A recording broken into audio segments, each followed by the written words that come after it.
day, then really, really benefit a lot from those sessions. And today we're building up on those sessions that we had yesterday. We don't learn Baku from the first day up until yesterday. We talk about policies. We had Mr. Bashir. He spoke about design, how the intricacies of design. So the creatives that were here yesterday, they benefited a lot from the program yesterday. So can anybody care to tell me whether or not they are creative? We got any creatives in this room? I can tell you they make a bag, or you they design, or you they sing, all just all of the forms of creativity. Anybody did at this room way gets anything that they do that they want to share? Nobody? Wow, tough crowd. Okay, so we're going to start. So today, let me just go through the agenda and tell you guys what we're about today, and then we'll start. Okay. So we're going to have a session, a branding and marketing session, because this side we spoke a lot about the issues that we deal with creatives, and one of the things that keep recurring was the fact that people don't know how to make money from their craft. And I think branding is one of the most important things if you want to sell out your craft. No, so we're going to talk about how you can. It's not just forget the talent, but how you can brand your talent and market your talent. And we also have the Philly Tech City Future City pitch call. So I think we already had a call previously, and today then they can't judge the people way we apply for that call day. And also we are going to have a panel, and the panel is going to be about building sustainable African cities. We see how African cities are today, and we see how not much of the African cities are really sustainable. We see the issues that we're having with floods, the issues where we get with waste and all of that. So we're going to talk about how we, starting from Sierra Leone to Africa, can really work on building sustainable cities. Because we're not going to sit down and blame the big one anymore, because we, the young people, we need for able for know what we want for do for make we cities that be sustainable. And also we're going to have the closing and networking. So today we're not there for long. After all of them things that were mentioned, you can go around the room, network with people. You can go to the marketplace. We already have a marketplace there. There is food there. There's different things. And one thing about the marketplace, make our Congo start so that is that they are on discount. Most of the people here probably don't see it is sell normal price, but when you go to the marketplace today, most of the things that they have, they are on discount. So when we're done, you can network, speak to people, and then you can also check out the marketplace. Okay. So now we're going to start the very first session, and this session is going to be run by I just met him this morning, so I can't really say much about him, but I know that he's an outstanding young man. And if your hands are not busy, let us give him a round of applause, or we can clock it, because you don't say this is not Gen Z generation. No, do you want to clock it? Clock it for Mr. Caleb Kings as he takes the stage. No, not a clocker. Clock it, clock it, clock it. Thank you very much. Thank you. Yeah, thank you, Mr. Kings. Over to you.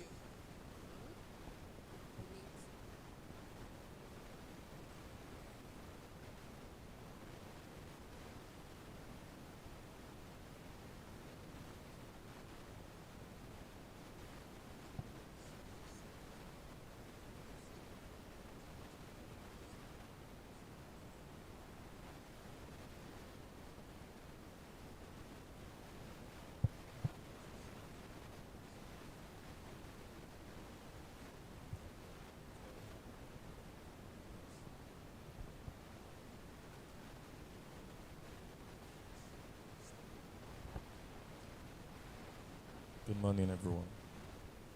Hmm?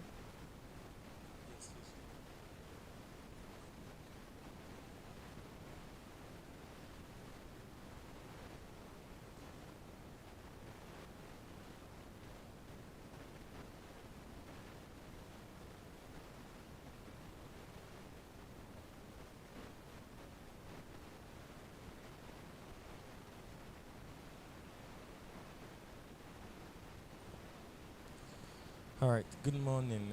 Good afternoon. I think it's already afternoon. All right. I'm saying morning because we should have started by 11, but yeah. So good afternoon, everyone. Good afternoon, everyone. Okay, so in my sessions are always interactive. You came to learn, and you should. There's an attitude of learning that goes with learning. Okay, so I know that we're all serious. I don't know where we came from today, but in this session today, we want to at least be lively. Okay, so I say good morning. You say good morning. Good morning. Okay. All right. So we're going to talk about branding and marketing. Most times, one of the key things I found out, and we have identified in Sierra Leone, is that most brands do not really, or most businesses, most creatives, do not necessarily know how to turn their creative um, skills into a brand, or their business into a business and into a proper brand. So we'll be talking about that, and hopefully you will have a lot of takeaway. My name is Caleb King. I'm the founder and CEO of Regium Touch, a digital marketing agency in Sierra Leone that enables SMEs. She says she does not know me, so I'm doing the introduction for some of you who do not know. So we've worked with a couple of brands in Sierra Leone, um, and we've helped a lot of SMEs turn their businesses into proper brands and help them to be marketable online. So we believe that this does not only it's not only necessary for businesses, as in what we understand by businesses, but it's also very necessary for creatives. And I believe in this room we have a lot of creatives. Is that not right? Is that not right? Can I have a show of hand if you're creative? If now one man talk Creole, just tell me. If my English the more now, tell me also. All right. So are there creatives in the room? I told you this class. This is a very interactive session. All right. That's how I roll. Please. So are there creatives in this room? Show of hands, please. Okay. I think I have one or two. Okay. All right. So next slide.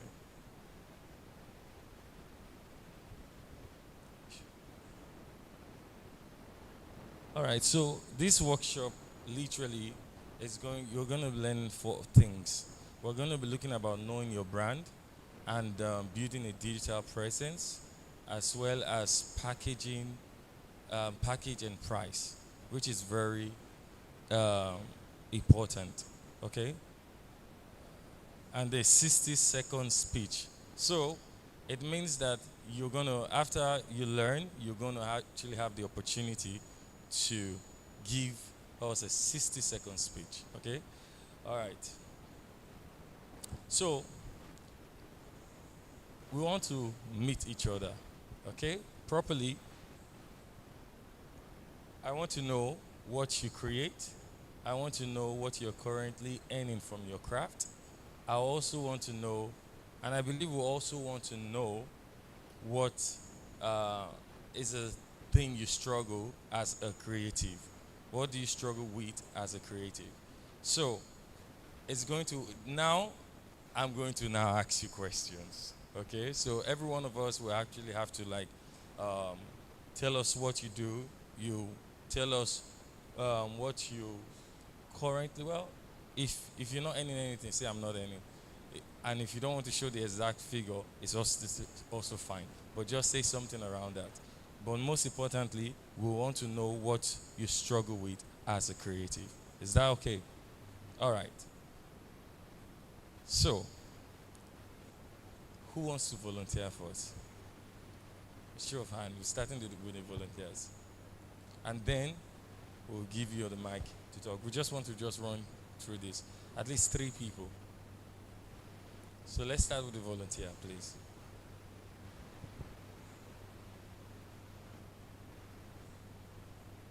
Aha.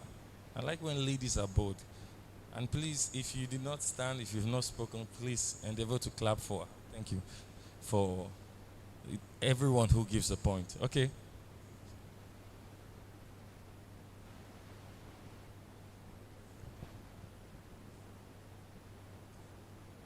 Everyone, my name is Mayama Bangwa. I'm a staff at Christex Foundation doing storyboard and communication. I know how to draw. My talent is drawing. So I struggle while drawing if the place is noisy. Sometimes I don't focus on the drawing that much. But if I'm sitting in a quiet place, I will make a perfect drawing. I don't know if you have question for me. All right, so it's fine. We want to we want to know what you do. So technically, you say you're an artist. You draw, and have you currently been earning through your artistic skills? Yes, Okay, is it in but dollars not or that in euros? fast, not every Okay, day. all right. Go back. When we speak about struggle, exactly, say you struggle when you're in quiet places and where the places are not quiet. Yeah. All right, that's fine. Please, can we put our hands together for her? Thank you. Someone else?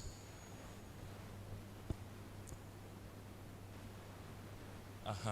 So the question, we want to know you. It's more about knowing what you do. We want to know what you create. We want to know if you're currently earning anything at all from your craft. And we also want to know what is the one thing you struggle with as a creative. All right? Okay, so I like the fact that ladies are bold in this room because usually it's not like that. So we want to get one more person who willingly stands up and says, I want to talk about my business. Okay, so like I said, I'm going to point you out now. This is where I have to point people out. So this time around, I need a gent to talk. Okay, so can you please give the mic to brother over here?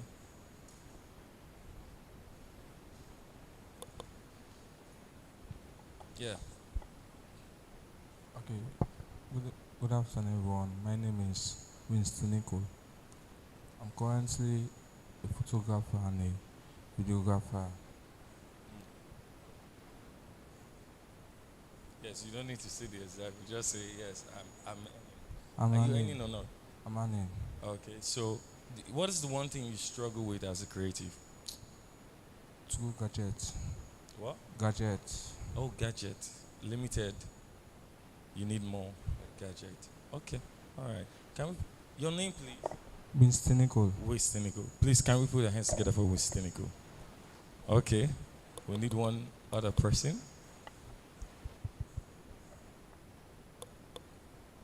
Who's bold enough to try? You see, in the class, in in a class, usually there are a lot of smart people, but usually the ones that teacher tend to like is the ones that are really bold. And the reason for that is, and sometimes you're in a class, you think um, the person who stands up to talk is actually smarter than you, but it's not true. The person is just bold. So boldness is what you need to really excel in life. All right, you could be really smart. Some of you are smart. This is an opportunity to express what you really carry on the inside, and we really want to see. Talk about who you are. Don't be shy, especially when you want to start earning money. It's a very important skill. You have to be able to communicate. You have to be able to talk. Okay, so I just need one more person, and then we move. One more bold person in the room. Okay.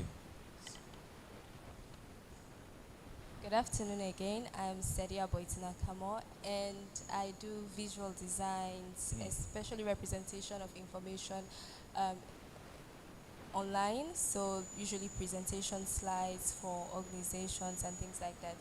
And for struggles, I think it will be that continuity. I start things and sometimes I tend to stop. Mm. So, for example, if I'm trying to be, I was trying graphics design at some point, Okay. but then it became tough, and then struggled. So now I'm doing it, but it's not really the kind of passion that I started with. So continuity will be one, and also to it would be that I want things to be perfect. Okay. So if it isn't perfect, it makes me feel sad or it makes me feel bad, and I just tend to drop it off. Yeah, So yeah. well, that's. Before you put your hands together for, I just want to ask, you did not mention, are you currently earning from your particular craft? Have you been earning? So for Any- me, it's more about working with organizations, and I think that the fact that I have a bit of knowledge in design has helped me to gain roles. So some organizations will be looking for people who already know how to use Canva, who already know how to do designs, how to represent probably the information that they have in a visual way that people like. So it has helped me with the jobs that I already have.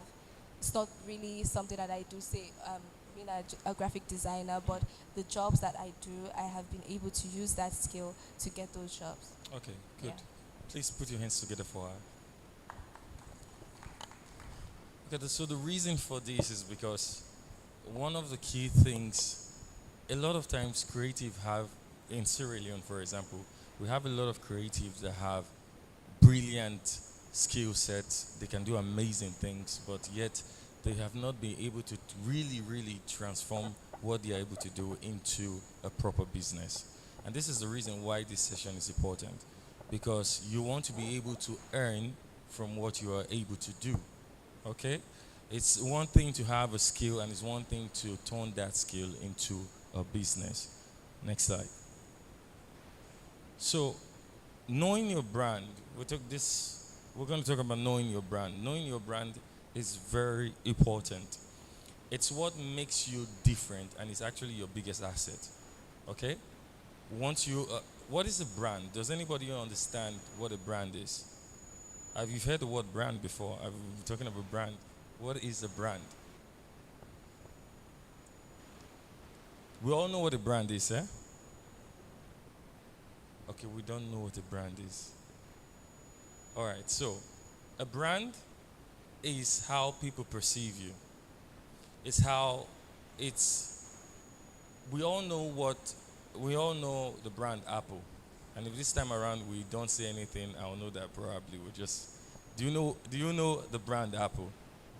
Yes. Do we know? Give me feedback, please. Do we know? Thank you. Do you know of Samsung? Thank you. What other brands, major brands do you know globally, or do you know in Sierra Leone?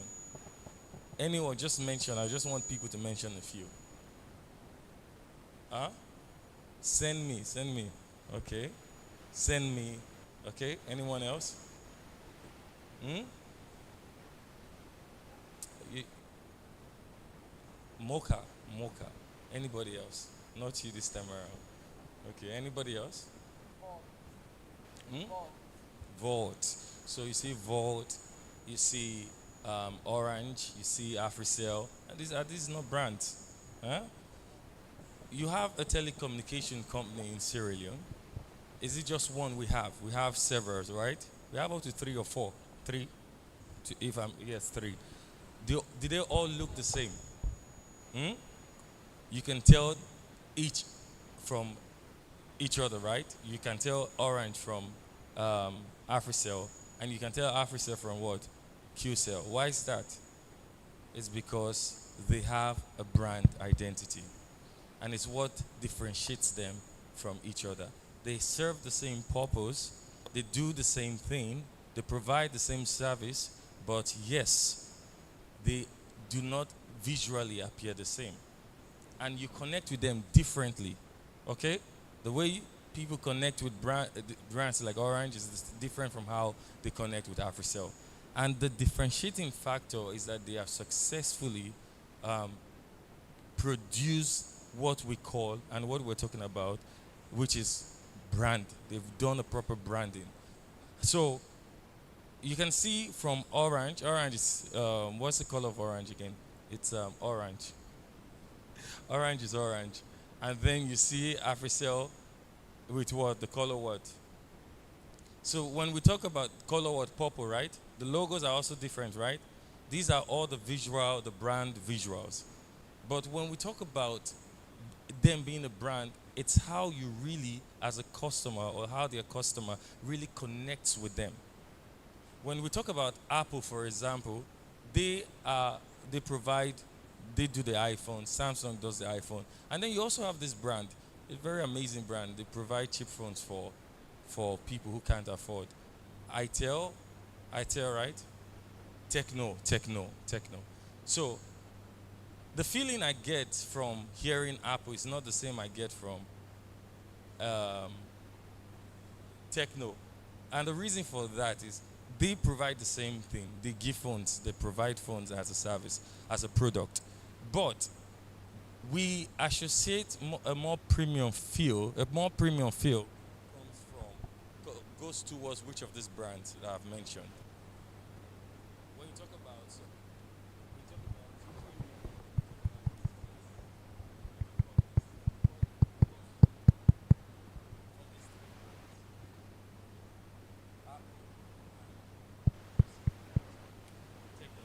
what comes to your mind?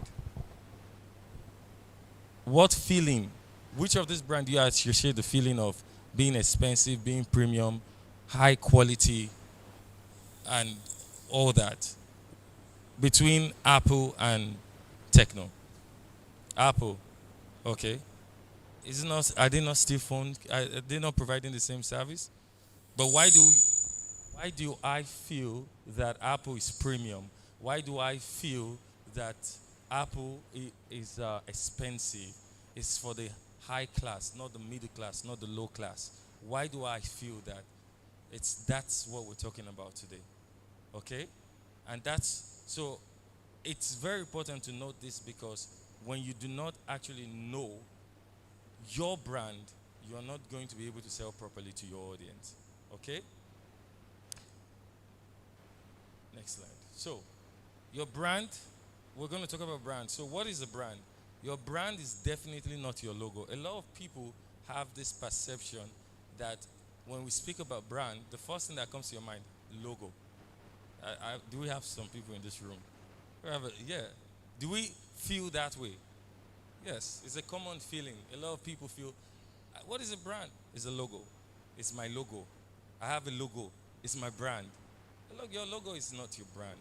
Your logo is part of your brand vision, but it's not your brand. Your brand, like I said, is what people feel when they think of you.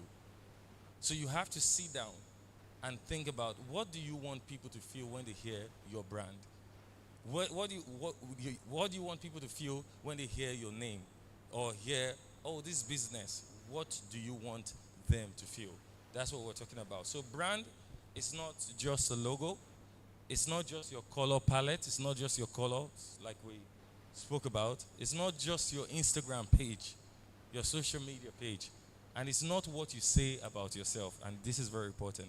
Your brand is not what you're telling yourself. Your brand is what people literally feel about you. Do you understand this? A lot of people feel, oh, my brand is what I. You can tell yourselves many things, and how people perceive you is different. Okay? So it's very important that you know that it's not what you're telling yourself. You have to understand that it's about what people truly do feel when they connect with you. And you are also responsible for orchestrating that feeling.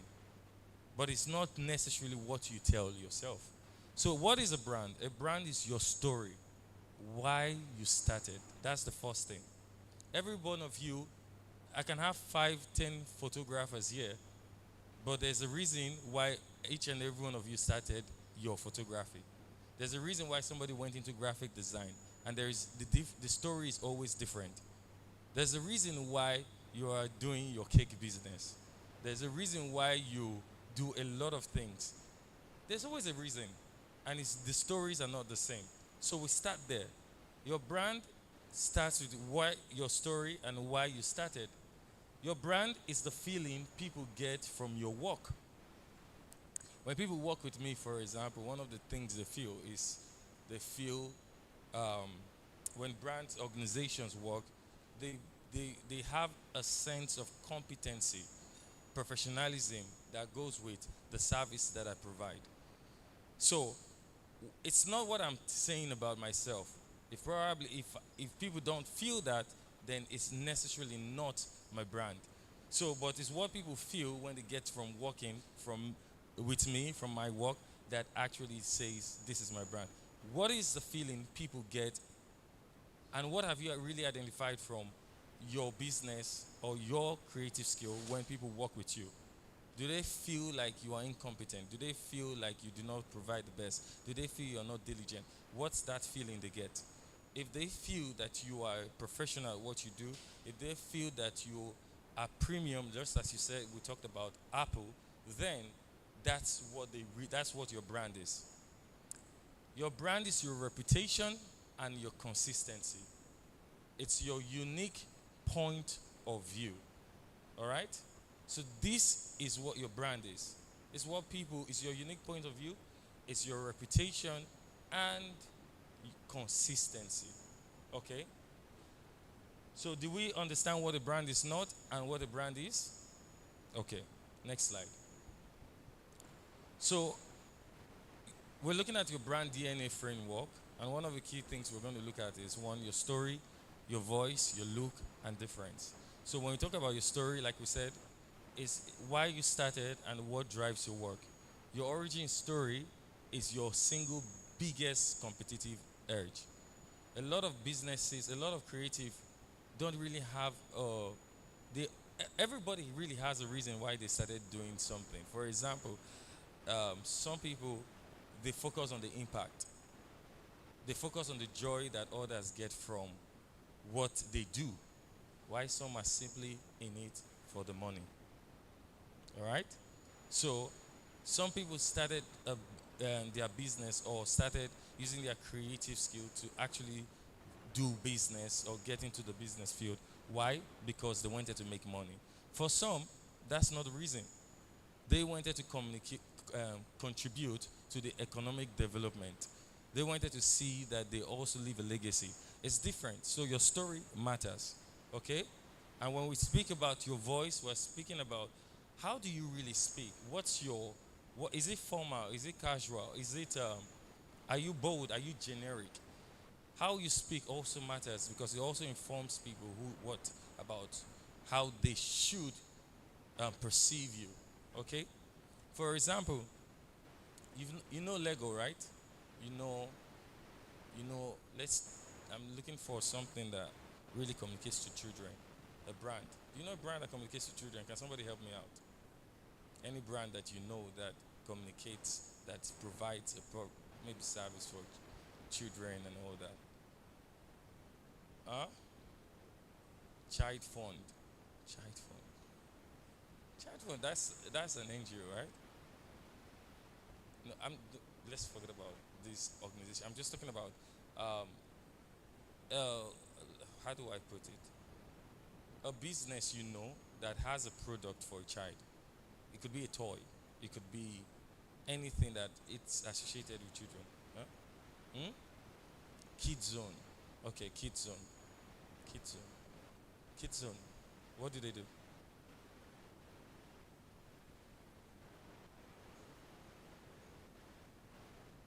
Okay, they sell kid. All right.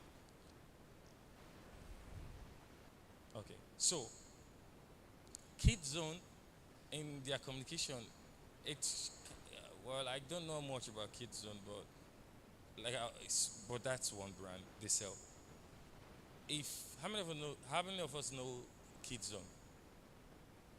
I don't know them, so I can't speak much.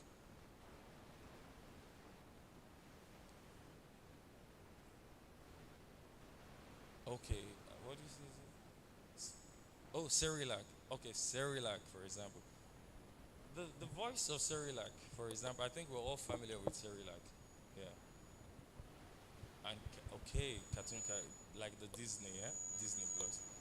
Yes, that's good. It's very, very good to know. So let's talk about their voicing, for example. Are they really very formal? When they come, do they speak big English and come and tell you how they have solved a lot? Is that how their voicing sound? They're kind of playful, right? It's more playful. Why? Because their audience is what? Kids.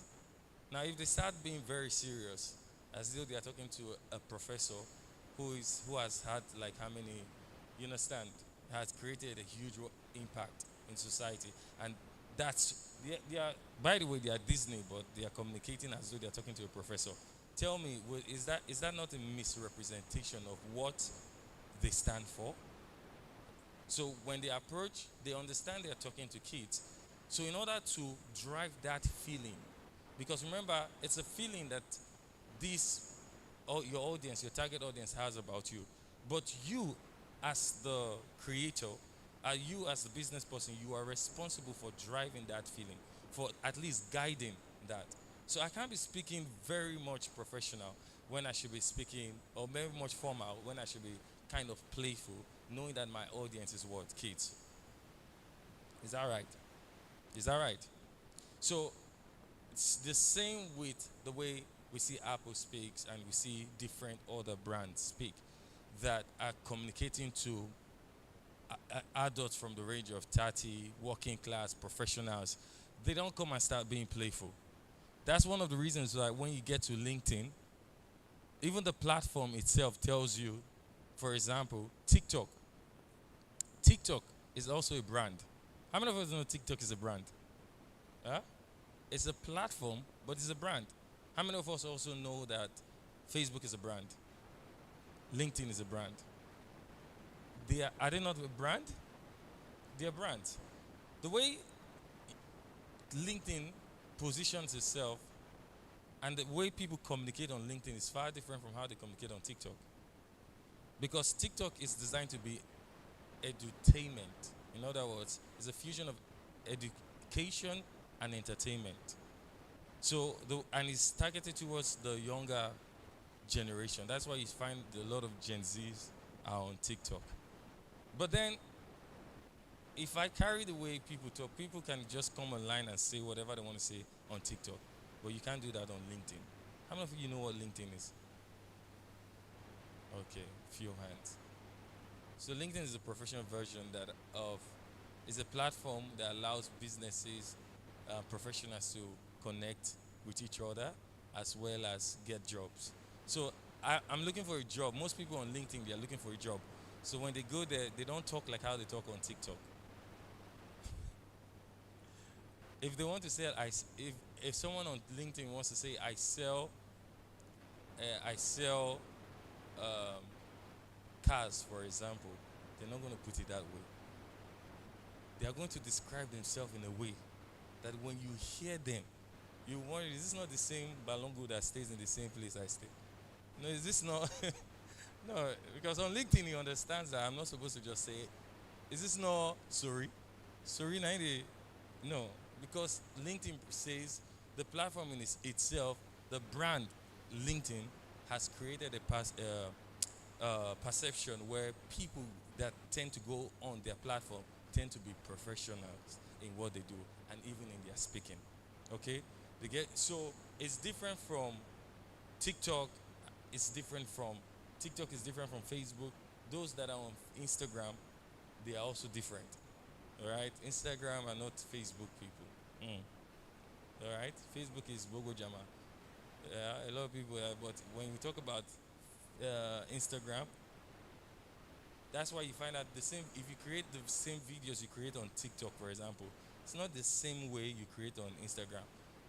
It's not that anybody is telling anybody what to do, but everybody is knowing what to do. Why? Because the brand itself that's what branding is all about. All right?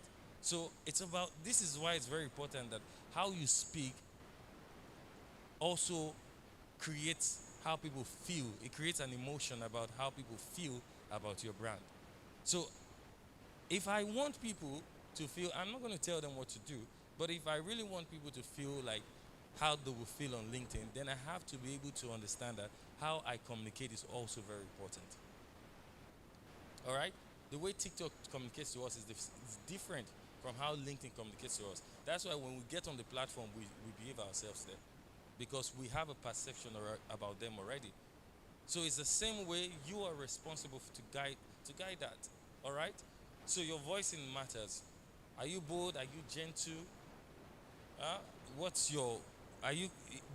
It has to also be consistent. Because a lot of times people are not consistent. So, for example, this is what happens: you're running a brand, you're trying to have a proper brand identity, and then you get on to ChatGPT, and ChatGPT gives you today, it gives you a kind of formal tone of communicating on your platform. Tomorrow, when you come and you use ChatGPT, you come. What do you come and do? It's now playful, and then the next time is elegant, and next time is what? And before you get to know, people are confused. What are you saying? Who are you? I know you by how you speak. My first impression of I, your the first impression that people have about you, apart from your appearance, is how you speak. All right. So communication is very important, and in as much as it is important physically, it's also important online. All right, and then wherever you go. All right. So it's very important. Your look is also important. It's also part of. So you see, these are the different components that actually forms your brand, as opposed to what people think that a brand is just a logo. It starts with your story. It starts with why you're doing what you're doing in the first place. A lot of businesses don't even, they've not sat down to think as to, or creative sat down to think, why am I doing this in the first place? What's my story? For example, our story is the reason why Regium Touch exists is the fact that we saw that there was a huge gap in the in in Sierra Leone, where we find out that SMEs were not properly represented online. They did not have a strong brand presence online. And it came from the fact that a lot of the things we consume in terms of product content out there, and the things that are provided in the form of value based, they come from external countries. And then Sierra Leone has a lot to offer, but yet it's not visible. A lot of businesses have a lot to do, but it's not what? At the time we started this, a lot of businesses shy. And the impact is most of the products that you buy, you don't buy them because you somehow just stumbled or you just knew without going online that this a particular brand actually exists.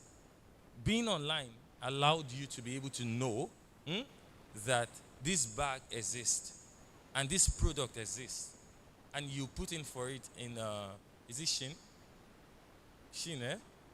Shin, and some of you, I don't know which one you use, Amazon or whatever it is, but yes, but then you ordered for it. Why did you order for it? Because somehow somebody was bold enough, somebody understood the power of marketing, put his product online or her product online, and then you wanted the product and you got it. Now, it's not that you don't have an amazing product. In fact, from my working with several brands in Sierra Leone, especially SMEs and a lot of creative, I've realized that there are some brands in Sierra Leone, some of you don't even know them. But honestly speaking, the product that you're looking for out there, they have it here in Sierra Leone. But because for a long time, Sierra Leone has always been a country that relies on referrals. That's one of the reasons why you find out when you talk to a brand. Now it's changing. We're having a lot of really great change. But 4 years ago, it wasn't this way. You literally, when you talk to a brand, you say, "Oh, I have my customers. My customers have. They know me. They talk. It's by word of mouth, and that's it." But then, if you're thinking about going global, if your service and your product has to cross this geographical boundary, then it can only do that by harnessing what? The power of what?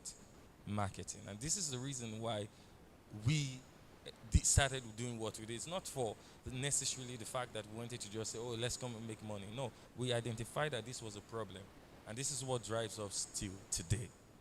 So somebody else might be doing the same thing we are doing, but they probably don't have the same story that we have. Okay? All right, so that's the same you have to consider. As we go through this session, you want to sit down and think. You want to think about your story. If you've not thought about your story, you want to think about it. You want to think about, because remember we're going to do a 60-second speech. So you want to think about, why do you do what you're doing? You can put it down. This is the reason. This is why I do what I do. Some of you already have it in your heart, and that shows how passionate you are about your business. So we want to be able to tell that. So Your story matters. And if this is your brand, what do we call this? Your brand DNA what? Framework. Okay? Your story, your voice. And the third thing that most times people associate comes third, which has to do with what? Your look. So your look is your visual identity. That's when we start talking about logo. You see, we didn't start with logo, right? So logo comes third. So your visual identity starts with your logo. Which is very important. Okay. How do I put this? Okay. I sell food, but then my logo has palm tree. When people see my logo, it does. Is there any connection with what kind of food? Okay, let's talk about fast food. What is palm tree doing as your logo when you're selling fast food? Is there communication? Is there a connection between the two? Okay, let's talk. Please, I said this session should be interactive. Forgive me for saying class. I always have master classes and all that, but it's fine. What do we? So, is there a connection between that palm tree and the fast food? The palm tree, does it have a connection with like food directly? But if I'm going to do palm tree as my logo, the first thing that comes to your mind is what? Palm oil. Something, an agricultural product. Okay? So, it's very important that you understand this, that there should be a connection. Because, remember we started with your story. It lets us know then how to go to the next phase, which has to do with what? Your look. Okay? So, your visual identity matters, and it starts with your logo. Your logo should have a proper connection with your business. All right? Your color also is very important. Okay? You know Chanel, right? You know Chanel, you know Rolex, you know this brand. You know there's a kind of font that they use. Huh? You know that there is a specific color that they use that's associated with this jewelry and these watches and these accessories, right? But then you also notice that it's quite different when you come to the agricultural space. Yes. It's quite different when you come to what? The agricultural space. So, for example, the color green is associated with what? Agriculture, right? And the color black is agriculture, let's say, is it agriculture? The green, huh? Most times you see a lot of agricultural brands with green. How about black, for example? What does the color black connect? Huh? What does it tell? What's the story? Black is usually a color of power, right? And it's usually a color that is associated with sophistication. Luxury. That's true. That's one of the reasons why you see a lot of these brands, they have black. They use black. Okay, simple. So you have to understand that what's your brand, what niche are you in, what's your color. Okay? I shouldn't be using a playful color when I should be if I'm an elegant brand. Okay? Okay, so that is very important. And also the typography that you use is also important because it tells people who you are. So there are fonts that just talk about luxury, and there are fonts for tech. So different fields. So this is the difference that makes your client literally choose you. At the end of the day, your client will want to work with you based on how they've perceived you. If there's a disconnect between your brand, it's not going to be something that really enforces your audience to work with you, right? Or your target audience to work with you. Next. All right, so this is what you're going to do for today. I need you to, one, write down your mission statement. And your mission statement is, we help who? We help. Who do you help? To do what? So that you can get what result? So we help, in bracket, it should be, who do you help? We help businesses to to do what?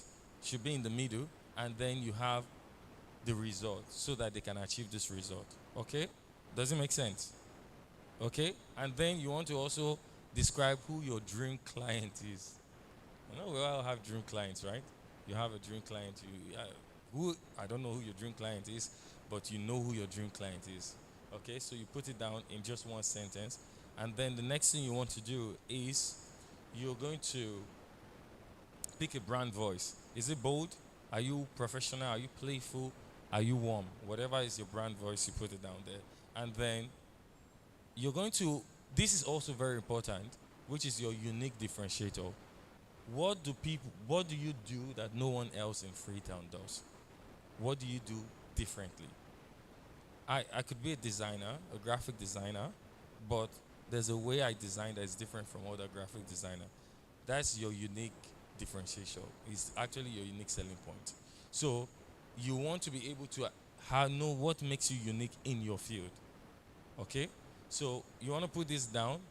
In the next 10 to 15 minutes, you want to just write this down, and you talk about your business, and then we'll just have one or two people who will just talk about their business. So let's just do that quickly.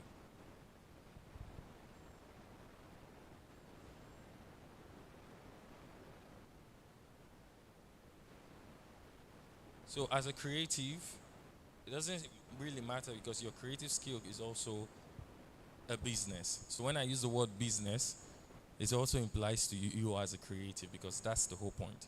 Okay? So in the next just 10 minutes, you want to just be able to do this. Your mission statement, your ideal client, your 3 brand personality words.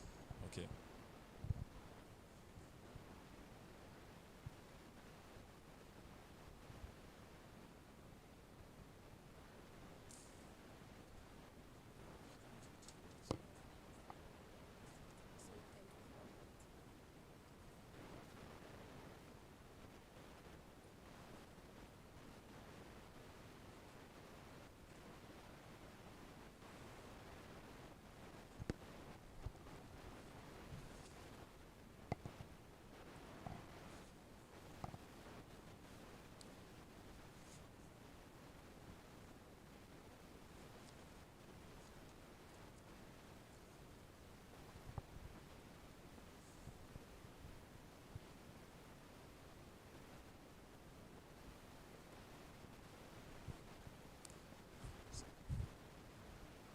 So randomly, randomly.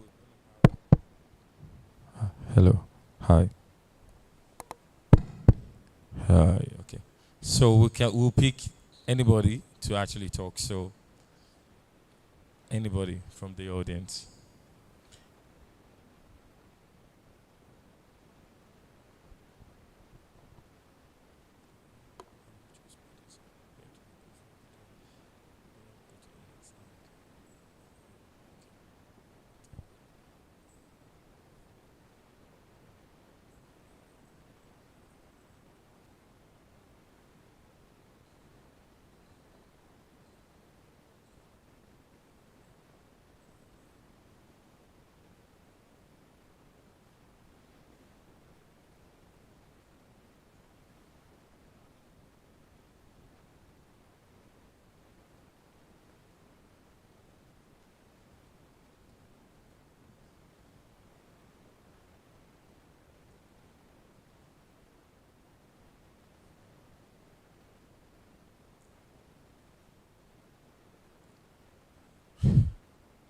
All right. Are we done?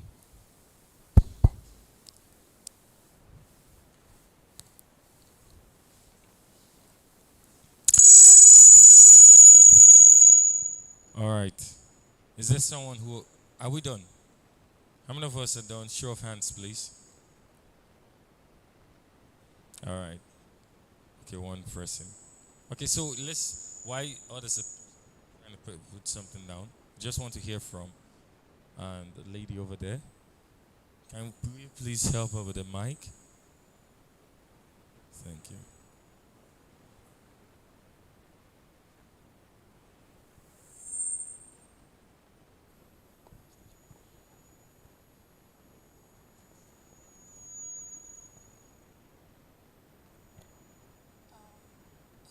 Okay, I thought I just wanted to do it for me, but it's fine. First of all, thank you for just helping us understand exactly um, what you need to set out your brand so that people can understand what you do. So for me, I'm a creative, I'm a singer, Your name, and please. oh, sorry, my name is Tracy Jack Deering, and I am a singer songwriter for the purpose of this meeting. And I think from what you asked, my mission statement would be to bring people to a place of love, like deep feeling or emotions, like rich storytelling and reflection. So basically, that's what I intend, or that's what I do with my music. And my ideal clients will be weddings, for like weddings, or like um, say couple, someone's doing a proposal, and also for like professional events. So people who host like conferences like this, and other like professional setting, maybe networking events like this and things like that. So that's because I do sing acoustic, simple, more of like my vocals. And I would brand myself in three words, like warm, soft, and a professional feel. And what's something that's unique to me that I don't, well, I think there are people who do that, but not as much, because definitely I'll highlight a singer like Donny Major. We kind of like a female version, because I do acoustics and things like that. So I think I sing R&B, but with Creole lyrics and things like that. So also using this platform to say that watch out for me soon, and I'm just gonna incorporate everything I've learned. So thank you. All right. Please, can you put your hands together for her? Please, if you put your hands together for her. Thank you. So one of the key things you found out how she was able to differentiate, um, give a proper mission statement about who she really helps, and then in terms of her ideal client, this is where you get to know that even music is a business.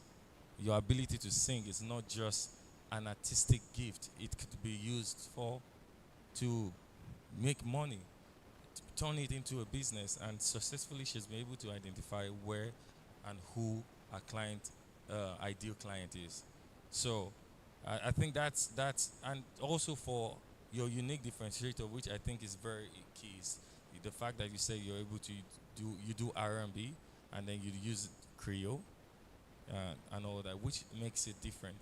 So I think that's a good one and a very beautiful um, work done on that. So anybody else?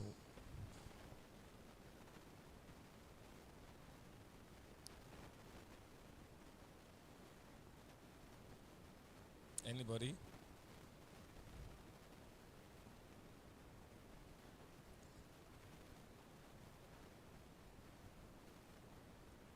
Like I said, we'll definitely have to pick one person. So I'm just looking for the brave one. Okay.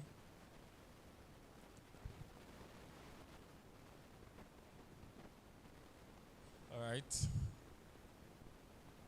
We want to pick this gentleman over here. Just give him the mic. I think he has a lot. This. Thank you.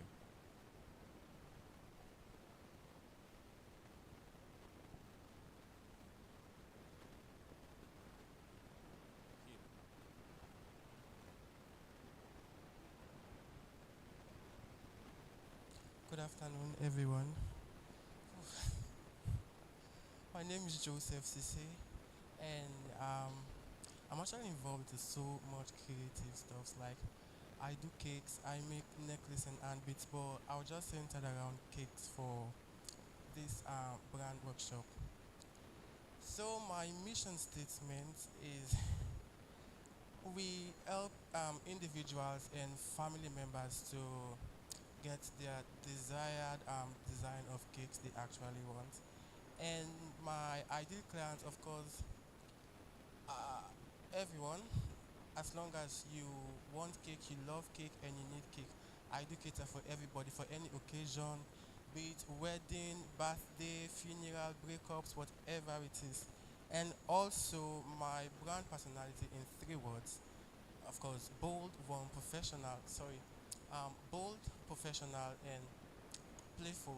Because I deal with different sets of personalities, with aged people, with kids, with just everyone, and everyone has different personalities. And also, what differentiates me from other bakers is that I deliver on time and I do take emergency orders, and I'll tell you the time your cake will be ready for emergency orders. For example, I'll tell you it will be available within 5 to 6 hours. And also the taste of my cake is actually taste different from any other cake you taste so far. And yeah, that's what makes me unique, my brand, sorry. Okay, so put your hands together for him. One of the key things you find is, I think that was beautifully said, but I just want to make a closer one. It's when we speak about your ideal client, usually the statement, a lot of times when you do businesses, a lot of people say, I cater for everybody. Okay? But that statement is not technically true. You cater for people that are actually interested in your business. So you said for, and I like the way you ended it, and which means you said, I create for anyone who is a cake lover and who wants cake. So that is your audience. The word everyone is nobody. If I cater for everybody, it's nobody. Actually, I'm catering for nobody. So it's very important in what you write down and when you're trying to represent, kind of form your brand DNA framework, that you know exactly who your brand is. So just like you said, your brand, for example, he sells cake. His target audience is what? Cake lovers. All right. So it's very important that we know this, because most of the time we tend to say everyone, and everyone is what? Everyone is what? Everyone is nobody. All right. So just need one more person, and then we'll wrap this session. One more person.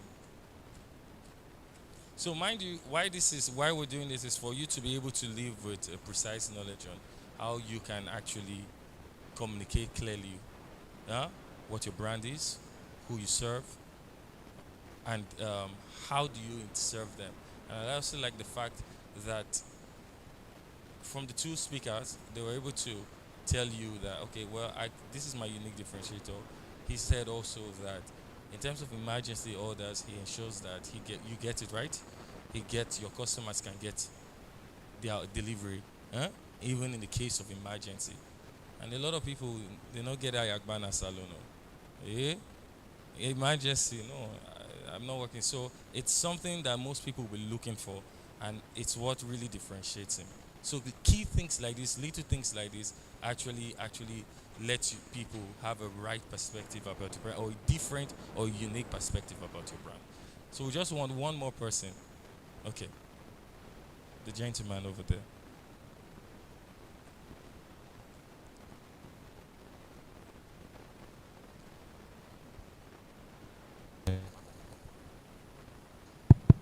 Good afternoon, everyone. Good afternoon. My mission statement here is we help customers to have access to quality and long-lasting products. Their ideal client here, I provide quality services for men, women, and children right across Freetown and the provinces as well.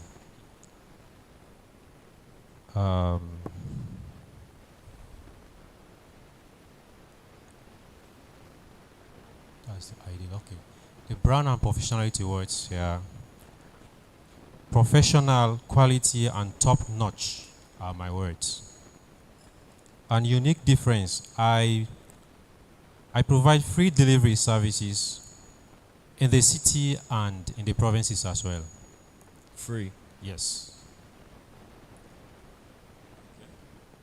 Put your hands together for him.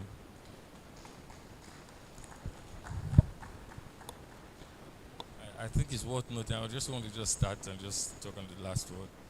You know, where there is free, you're going to have a lot of customers. Anything that is free, especially when you're talking about delivery from wherever you are to the province.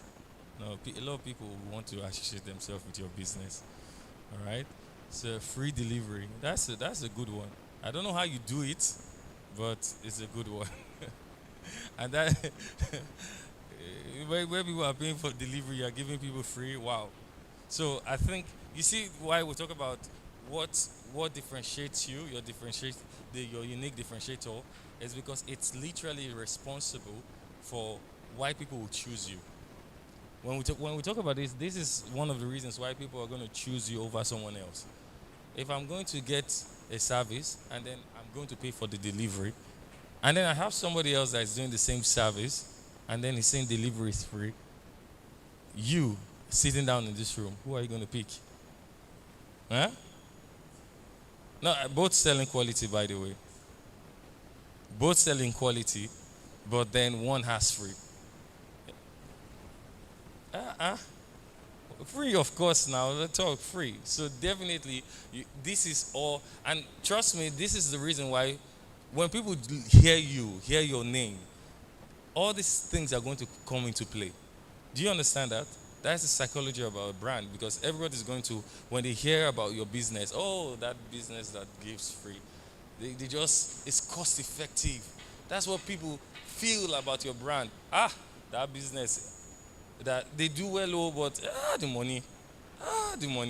So you see what a brand is really. It's not really your logo. Yeah, it's not your logo. So, like I said, you're responsible for making people feel. You can't really directly impose that feeling, but you can guide it, and that's the guiding process now that we speak about. Your visual identity. You have a proper brand guideline as to who you are, your mission statement, your logo, your visuals, your color, and all that. That helps to really communicate the feeling that you want people to associate with your brand, and that's what makes your brand really stand out. Your story, your voicing, all these are all the components. So the next time somebody tells you, or you in a position where you're asked, what is a brand? I believe that everyone in this room will not say, my brand is what? My brand is what? My brand is what? My logo. But you know that branding is more than, it's about how people feel and think about what? Your business. Thank you so much.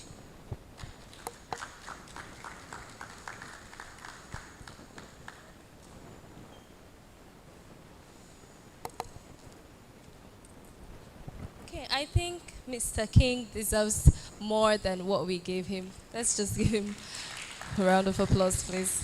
Thank you. Thank you, Mr. King.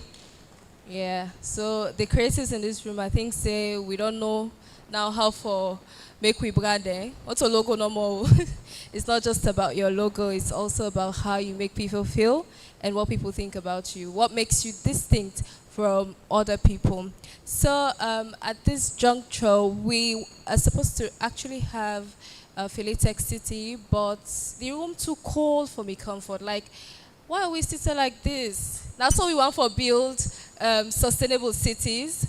So we're going to have a quick networking session and relation with the marketplace. So we have like 5 minutes break, go talk to people, and then just go on the marketplace. There's so many things there where you can see, probably you want to buy, and then we come back in, and then we have Philatech City. Okay? Thank you. Oh, no one go. We don't want to talk. We don't want to talk to people.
Hello.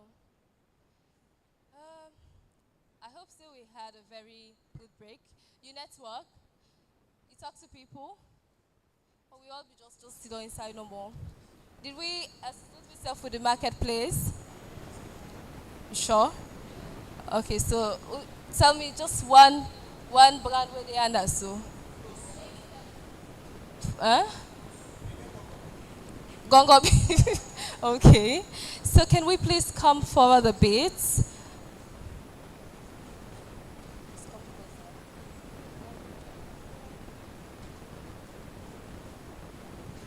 Hi. Hi.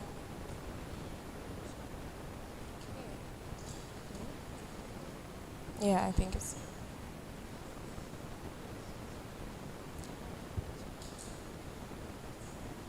Okay, so now that we're back in, I told you guys that we're going to have a pitch and it's a competition. They already did a call, I think weeks back. So now we're going to have a pitch and then we tell who wins and who does not. So we're going to have a representative from Felitech City to tell us about the call and the competition. And a round of applause for Mrs. Raketu Kumba.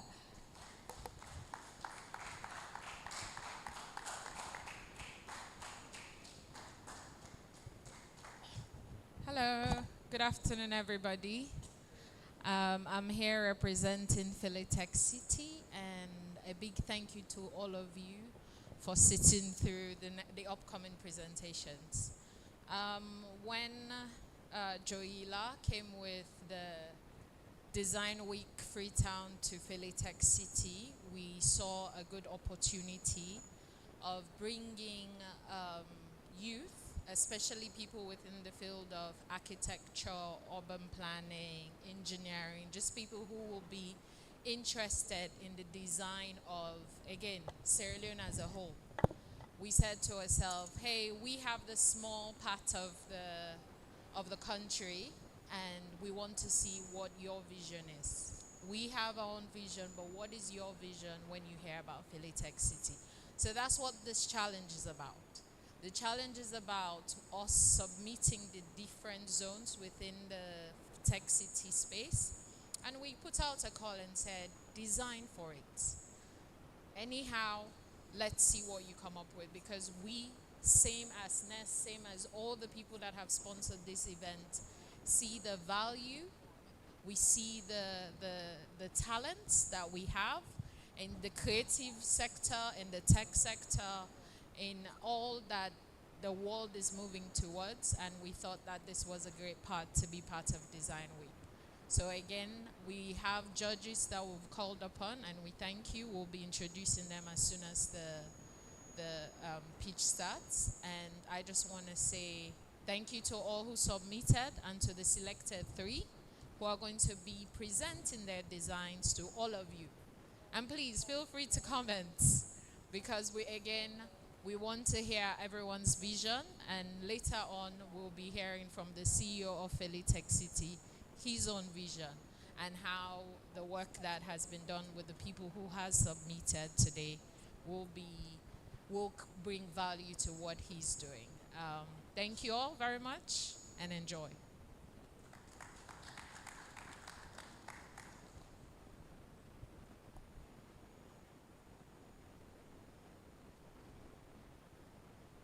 Okay, so she mentioned that we had different people wanted to participate in this challenge, but then the scrutinized say it's only 3 that we're able to come up with. So I know that we're going to have really great designs and ideas, intricate designs and ideas. So now we're going to get straight into the competition, but first I'll just want to welcome our judges. So I'm just going to say out their names, and they probably say a thing of themselves and what criteria they will be judging by. So we have, please, where I mention your name, I need either you clock it or or you give us a round of applause, okay? So the first judge here today is Miss Khadija Kabag. A round of applause, please. Thank you. Okay. We also have Engineer Obina Anthony Brown. And lastly, we have Engineer Kamo Kelly. Thank you very much. So, over to you.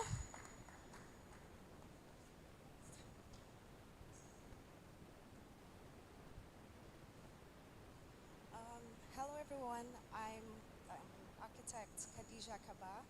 It's a pleasure for you all to have me here today, and I am so happy we're taking steps towards these type of functions, as in the sense of trying to change the face of architecture in Sierra Leone and having new sustainable designs and development. I am so happy to be here. I am excited, and I really want to see what you guys have come up with. But in that case, there are a couple of things I would want to mention that we would be looking for, that I would be looking for in particular. Um, well, I'll just go briefly over it, and definitely when we get to the judgments, and then we can go in depth about it. The first section would be sustainability, because that is something I feel like we need to grow towards and see how the world is changing.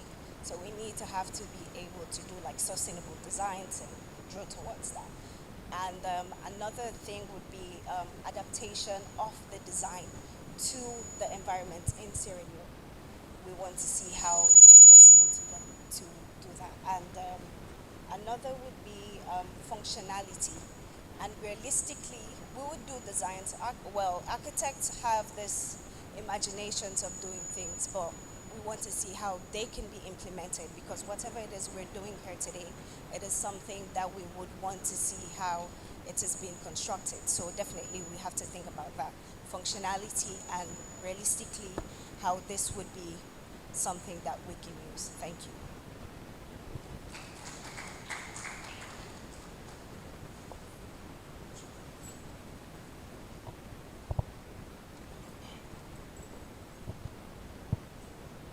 Hello, I'm Engineer Kamo Kaili. With regards to the presentations we'll be seeing here today, as an engineer, I am a bit biased. I'll be looking at more from the engineering perspective. Of course, with the architectural side, we want to look at your creativity. If you come up with some original ideas, we don't just want the basic things we see all around.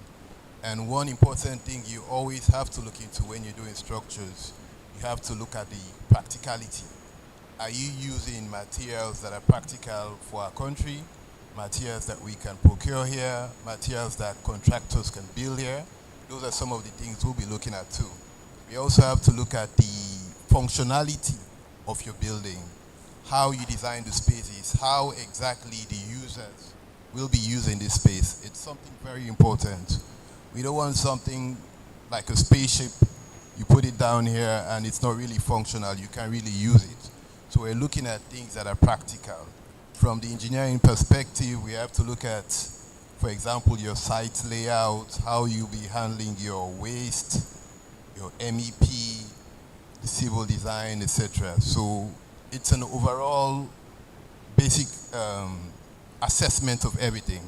And also one thing I'll be looking at is also the quality of your presentations, how you carry out your ideas, how you express them to us. So these are some of the things I'll be looking for. I know my colleagues also be looking at that. So thank you, and I hope you all do a wonderful job. Thank you.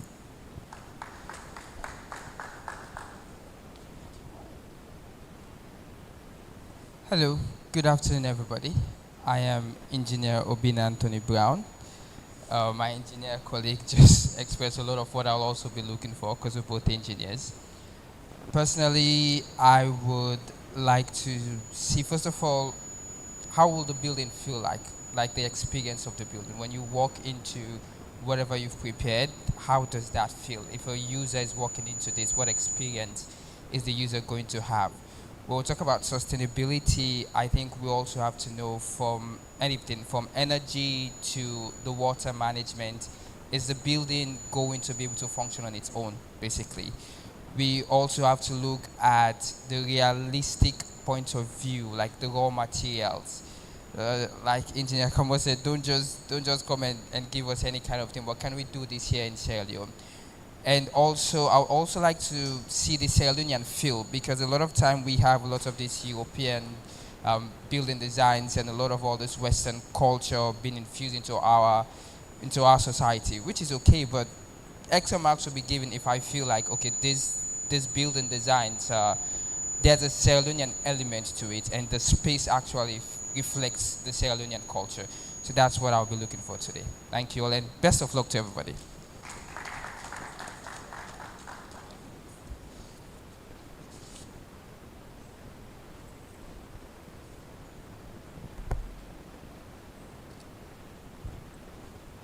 So I think you already have the first theme ready. Who's the first theme? Let's draw. Because we already have a mechanism for that. So you choose one.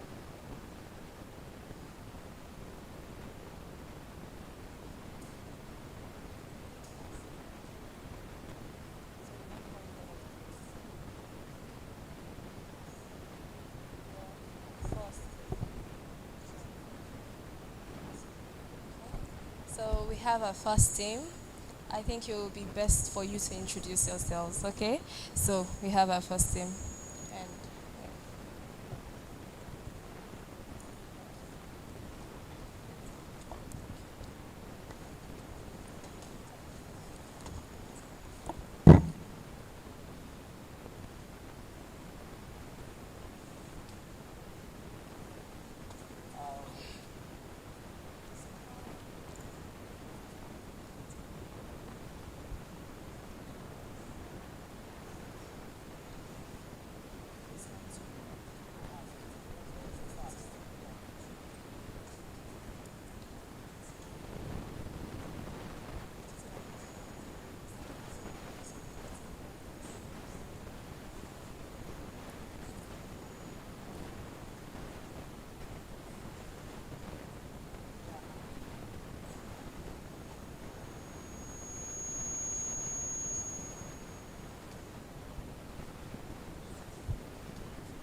Hi, again for the competition, we'll be giving you 10 minutes for your presentation. And if you have a 3D rendering video, you get to play it afterwards, but not more than 3 minutes, if that's okay.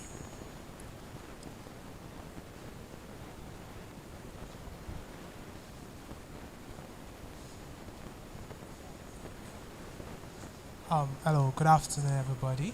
I'm Benson Thomas,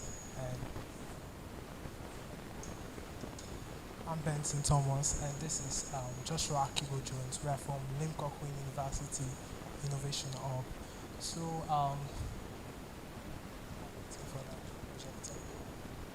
We received this idea about Felia City, and I went through it, and I contemplated. And then the first thing that made me accept this idea was the key factors you guys were looking at in designing the city, which were the heritage, technology, and you guys were looking for a future city. So personally for me, I related to this whole design project because of the heritage. Because I want a city, when you look at Sierra Leone, you see that Sierra Leone is moving in a direction where its heritage is losing. So I want a city wherein we can bring that heritage back and make that whosoever visits that city, whether it's local national or international national, they feel the warmth and they feel the heritage of Sierra Leone. They don't just see it as a smart city. So I decided to come up with my design, which is the living room of Sierra Leone. So what brought me to the name was, loom is like something you use to weave things together, to bring things together. And based on what you guys are looking for, um, technology and heritage, it's like a weave. So I decided to weave all of those factors together, and that brought me to this name. So this is like the first design of our 15 acre, because that's the first phase you guys are looking for in terms of the design, which is divided into the 5 zones you guys are looking at. So go to the next slide. So basically, some of the things I looked at in terms of the Sierra Leonean heritage for people to feel that, oh, this is a Sierra Leonean city. It's not just a smart city. It's not Dubai. It's not Turkey. You understand? The heritage of Sierra Leone needs to align with technology. Okay? So basically, we look at things like how we can utilize old bodos. In Creole, the early days of Sierra Leone, we have a lot of bodos. And if you look at Sierra Leone now, you can see most of those things are fading away. And it's a strong part of our heritage. And then we look at Gara pathing. So this idea came up is implemented in terms of the design. So if you look at like the first zone in which we designed, which was the gateway, we look at the overhead design in entering the city. It's like a weaving design, like a Gara styling design. So that's like a Sierra Leonean implementation of it. And then we look at the country tree memory. So I decided to do this country tree because we can never have the main country tree back. You understand? So I decided to do this because the country tree has been a symbol of Sierra Leone for years. So, and then we look at, we implemented like a palaver space in terms of our design. I called it the palaver space. Meaning this is where people can go interact when they enter the city. After the gateway, they go interact around the country tree area, relax, have warmth, just be a typical Sierra Leonean and not lose our heritage in terms of technology. So basically, this is our whole design we decided to come up with. So these are the zones we looked at: gateway and transit, civic and commercial, innovation and research, knowledge and education, and of course the residential. So for the gateway, this is where you access the city, and you immediately feel the warmth. Go to the next slide. Okay, go back, sorry. Immediately you feel the warmth, and then if you can come to the plaza here, you see, this is where you can have people, they can relax, it can be like a public space, you can have like public malls here, and just be a typical Sierra Leonean. And then you have the innovation and research.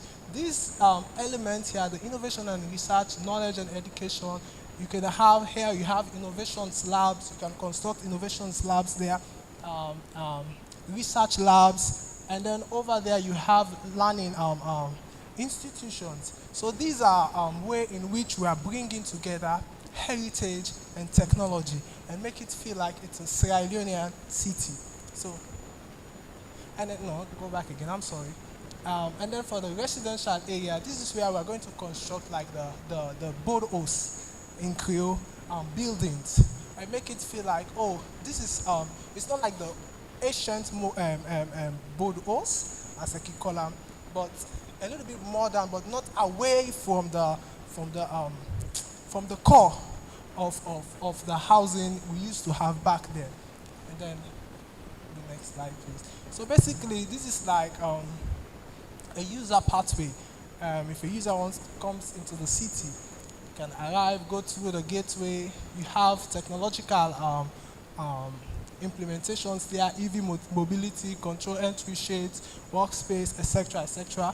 And then we have the gather area, which will have the plaza where people can feel warmth. And then we have the trade space there where there will be Sierra Leonean culture. Just like if you go to Istanbul, I'm just citing an international example, okay? So immediately you leave the airport, you start seeing agricultural things and all of that. So that represents Turkey as a whole because their main culture or foundation is about agriculture. So that's the same thing we are trying to do here with this of our living room project. Okay, and then user can go see learning facilities where we have advanced technologies, labs, etc. And then we have our residential area where you live, which is part of the phase one of the city. And then next slide, please. So basically, if we look at the gateway, which is the first part of the city, we have EV entry lanes, charging costs. Of course, if you go to most airports or gateways, you see all of this smart implementation. That's like implementing the technological aspect in terms of the city, inside the city, sorry. And then we have the pedestrian and cycle priority. We have smart entry control ports. These are all technological factors we decided to bring in. So basically, if you look at the top design of this gateway, it's rooted from one of our heritage, the weaving heritage, wherein people weave cloths, etc., etc. So let's go to the next slide, please. And then this is the civic and commercial plaza. So this is where you can come after the gateway. Sometimes you might be tired after traveling, etc. You can come relax. There will be kids playing around. It just feels Sierra Leone-like, okay? Where you have people sitting down, relaxing, do their small, as we call it in Creole, Kongosa. Those are all part of our culture, whether you like it or not, it's part of it. So we'll go to the next stage. And then this is like for us, the tech gurus. Okay, for us, the tech gurus, where we have our labs, etc. Okay, go to the next. And that's the innovation lab, where we have our innovative facilities, etc. Next. And this is the residential area where we have advanced bodos. So if you look at the aspect of sustainability, you can get these materials here, okay? And it has always been adaptable to our climate, okay? And then go to the next. And then I will go back a minute. Yeah. And then for this aspect of the bodos, you can see how spacious. You can see how spacious and well planned it is. That will be part of the city implementation in terms of structure. Wherein that will limit things like flooding. That will limit things like flooding, natural disasters, which can cause a major damage to the city. Go. And now I will hand over to my colleague to briefly go through this next phase. Okay, so this little part of the city that we have built, so far it is easy. You enter, you arrive, you enter the loom gate, you get to have a feel of the city itself, the culture and everything, and then you move on to the plaza, wherein people get to come together, they discuss, have fun, children can play, do whatever it is they want, and they can also learn from them. They go to the innovation hub. If you have an idea you want to implement, those things can be possible. There are incubations and everything. And then also, this is why we think that our design, this is the phase one of our design. So clearly, there's a heritage logic. The purpose is these old buildings that we are using. We're using our own, our Sierra Leonean, the way we use wood. We use wood to build our houses. That is a culture that we are in. We don't want to use the Western style anymore. So that's why everything will be using wood as well. Thank you very much. Thank you for that beautiful presentation. Now we'll hand you over to the judges. You have a video, 3 minutes. So what are we going to do?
Okay, thank you very much. So now we hand you over to the judges. Thank you.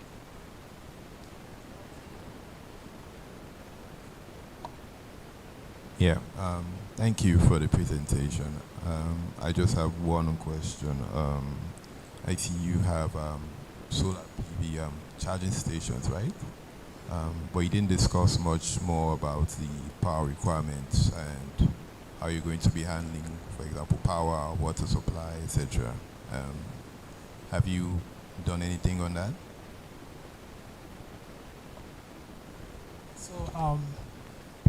So that's why if you look at the gateway design at the top of the roof, it's a woven design wherein we can implement solar panels. Because it's a woven design wherein we can implement solar panels. That's one source we can get electricity for. And then again, what's the other question about? Water requirements. Just discuss how exactly you'll be doing that.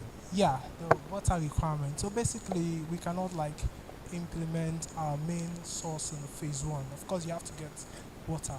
But in terms of design, you cannot just have, how should I put it, a dam immediately you enter a city. It doesn't tell well design-wise. So basically, that will be part of our upcoming project in phase two, which will be connected to phase one as part of supplying the whole city. Because this is just the 15-acre portion of the city, as I understand from the project. So. Thank you.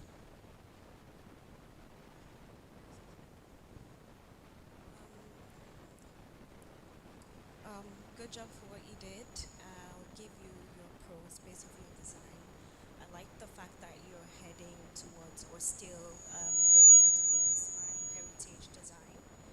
And I like the fact that you lean towards that in terms of your concept art. But what I would want to ask is, apart from the woven design on the solar panel,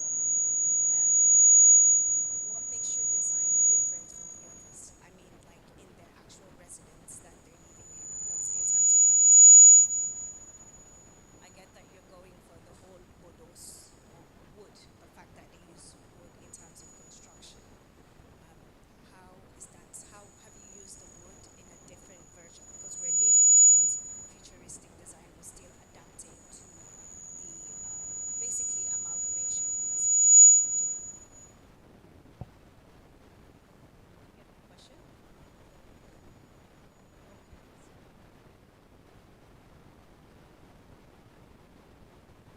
My question to you is, I like the fact, well, first I'll give you your cards that you did the design leaning towards the whole approach of what we have as Sierra Leonean heritage.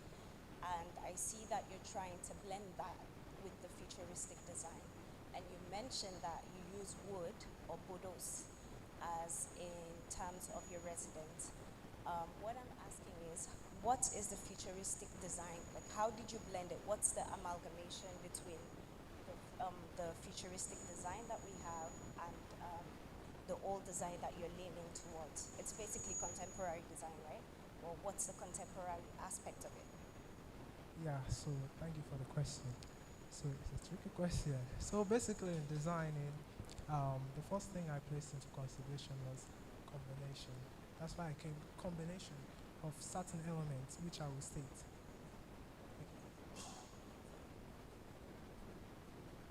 Okay. So as I was saying, in designing, I looked at combination of certain elements in designing. So how I can include the heritage to technology. So basically in designing this first phase, I decided to use the bodos, which signifies the heritage. And of course, the technology comes in the road paths, the solar panel implementation, the street lights, the EV charging space, and a whole lot more, which is time consuming to state. So basically that was my ideology in terms of designing. And looking at the bodos, I didn't opt for the typical bodos we used to have back then. It's a little bit of advancement, but I didn't want to do an advancement in a way that it totally deviates from the originality. It becomes different. For example, if a Sierra Leonean or foreigner comes into the city and then says, oh, this city is beautiful. Okay, now Bodos is, but yeah, it looks like Bodos, but it doesn't feel like Bodos. So that's what I placed as my difference in terms of the older residents. Thank you for answering my question. Okay. Okay, thank you very much. Lovely presentation. I love the fact that you put solar as the solution to your energy. But like you said, this concept, so probably when you get to actually take into it, you'll see how interestingly complex using solar is going to be. But I have a question concerning the transportation network. I see you stated that people enter and then you drive into where you're going to stay. But you didn't make mention of how people move around the city. Is it a city that people are going to walk to? Or is it a city that people are going to drive to? Like the road networks, I didn't see much of that presented here. So talk to me to your transportation. How do people move around the city? Do they take boats? Do they walk? Do they go to bike? What's the movement like? So thank you again for your question. So basically the structure of the transportation movement is quite simple. It's a woven movement wherein we decided to, okay? Wherein we decided to implement both vehicle path and pedestrian path for, and also bicycle lanes. Because if you look at the first design, the gateway design, there is a bicycle lane there, which is part of the design. So, yes, within the city also.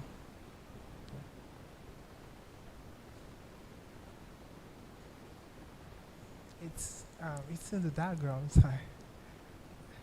You didn't take notice of it. Yeah. It's okay. Round of applause for Benson and Joshua. Benson and Joshua. Thank you very much. Thank you very much. So now we are going to have the second team to roll out their presentation. And we have, round of applause please. We have Rose.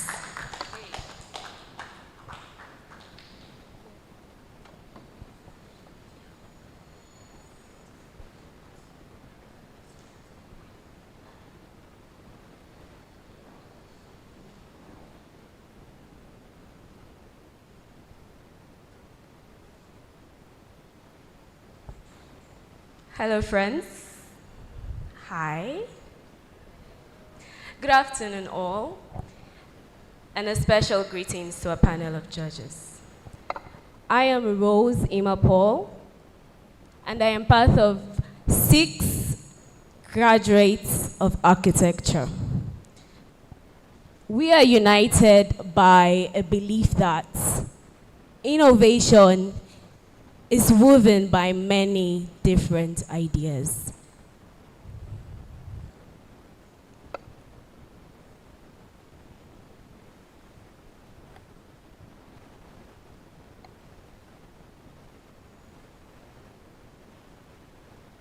Come on now. The presentation, come on.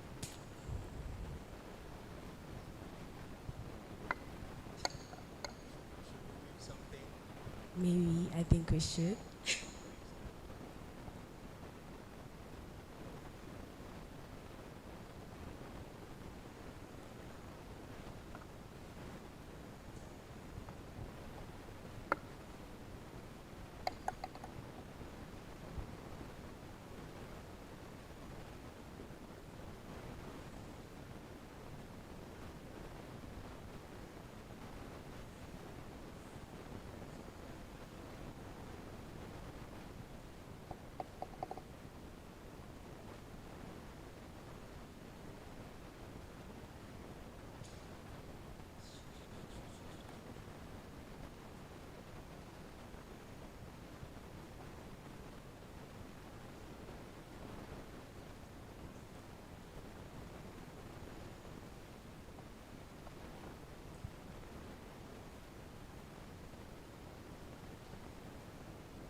I guess we're back. So our proposal is a metaphoric statement of the word fillet, which from research means to weave. Do we only weave clothes? Or can we only weave baskets? Well, we are here and we have weaved Philae City. With no further ado, we ask a question. What is Popo? Hand over to Kalala. Hello, everybody. My name is Ibrahim Haruna, but everybody calls me Kalala. So, I would like to go to the first slide. What does the name before the collective means? To answer your question, firstly, I mean, she is our mother. It means the beautiful heritage you are wearing now, the dress. The word actually stems from country cloth, which is an heritage of Sierra Leone. So one thread no can make country clothes. Is that true or false? Yeah.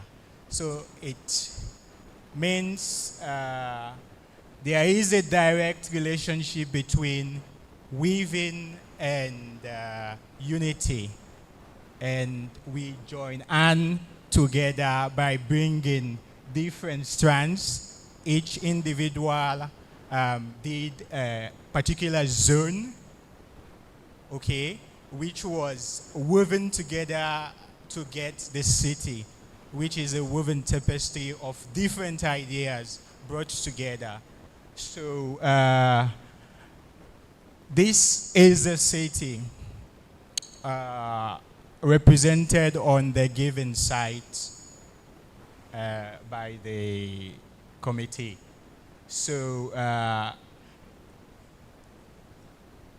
it struck our attention whilst we are designing the city in terms of urban planning that there was some idea we could steal from Nest.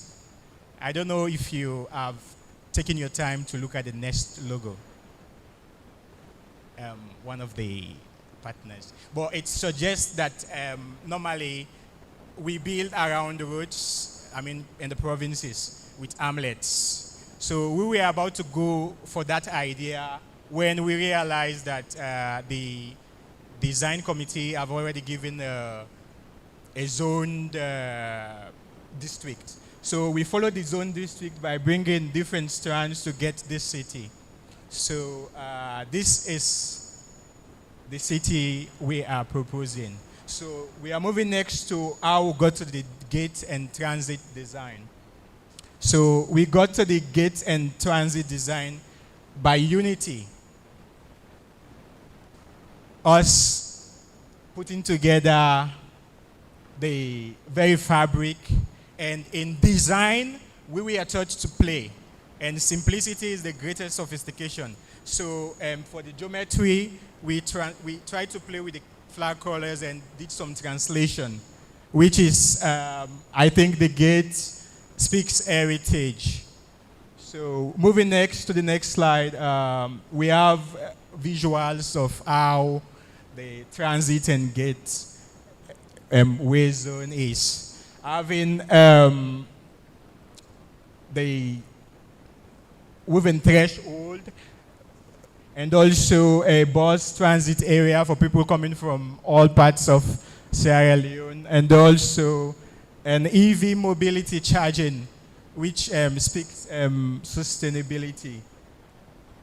This is an isometric view of how the GTZ looks like, having our EV parking and charging, and also our bus transit area.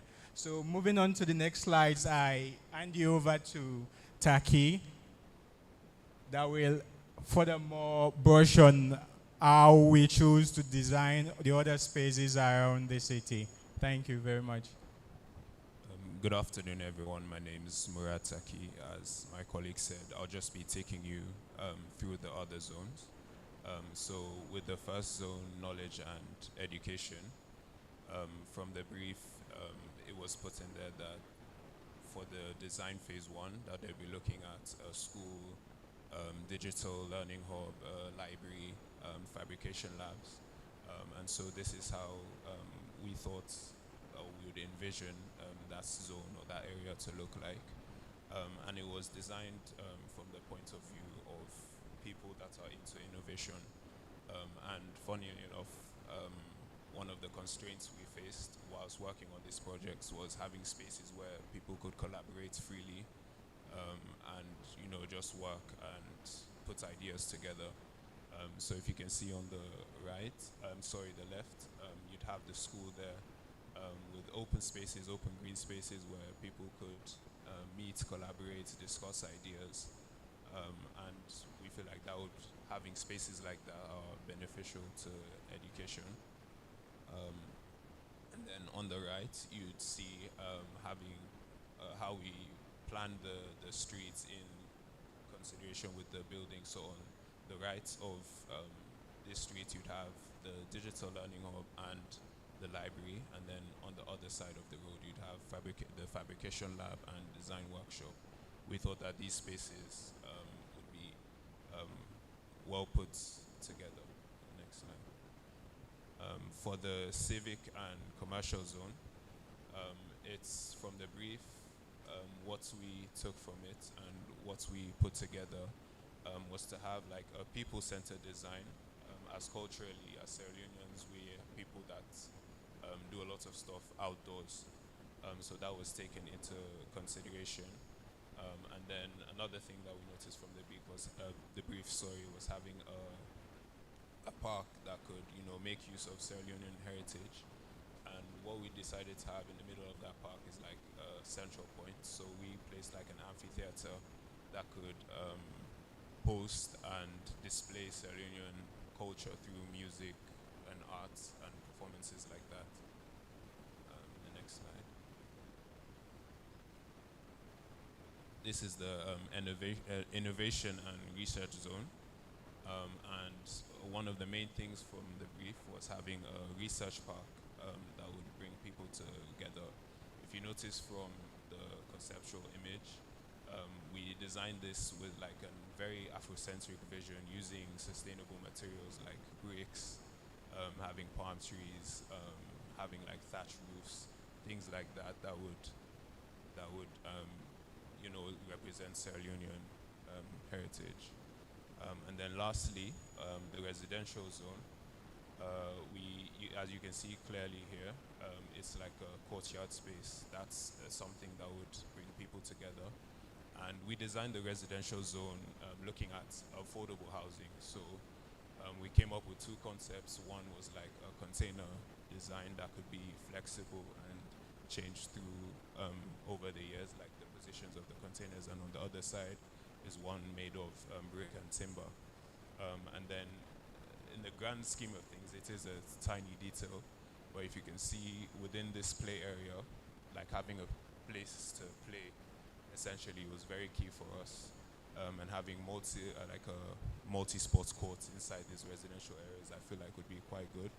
And I was saying having playgrounds that we could use and recycle materials such as tires, and having like tired seating, something that Freetown Innovation Lab, one of the sponsors, does. As an example is here, having that in the playground and even using that to form like a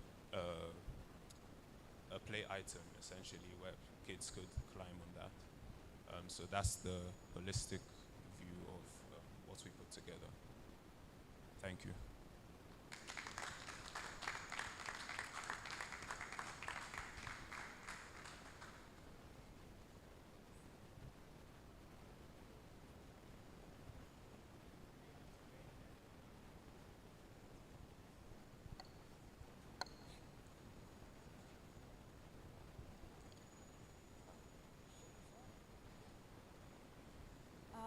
was a really good job.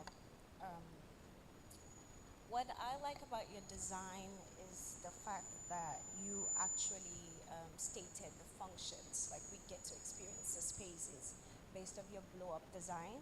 We'll give you credit for that. And the connection of spaces.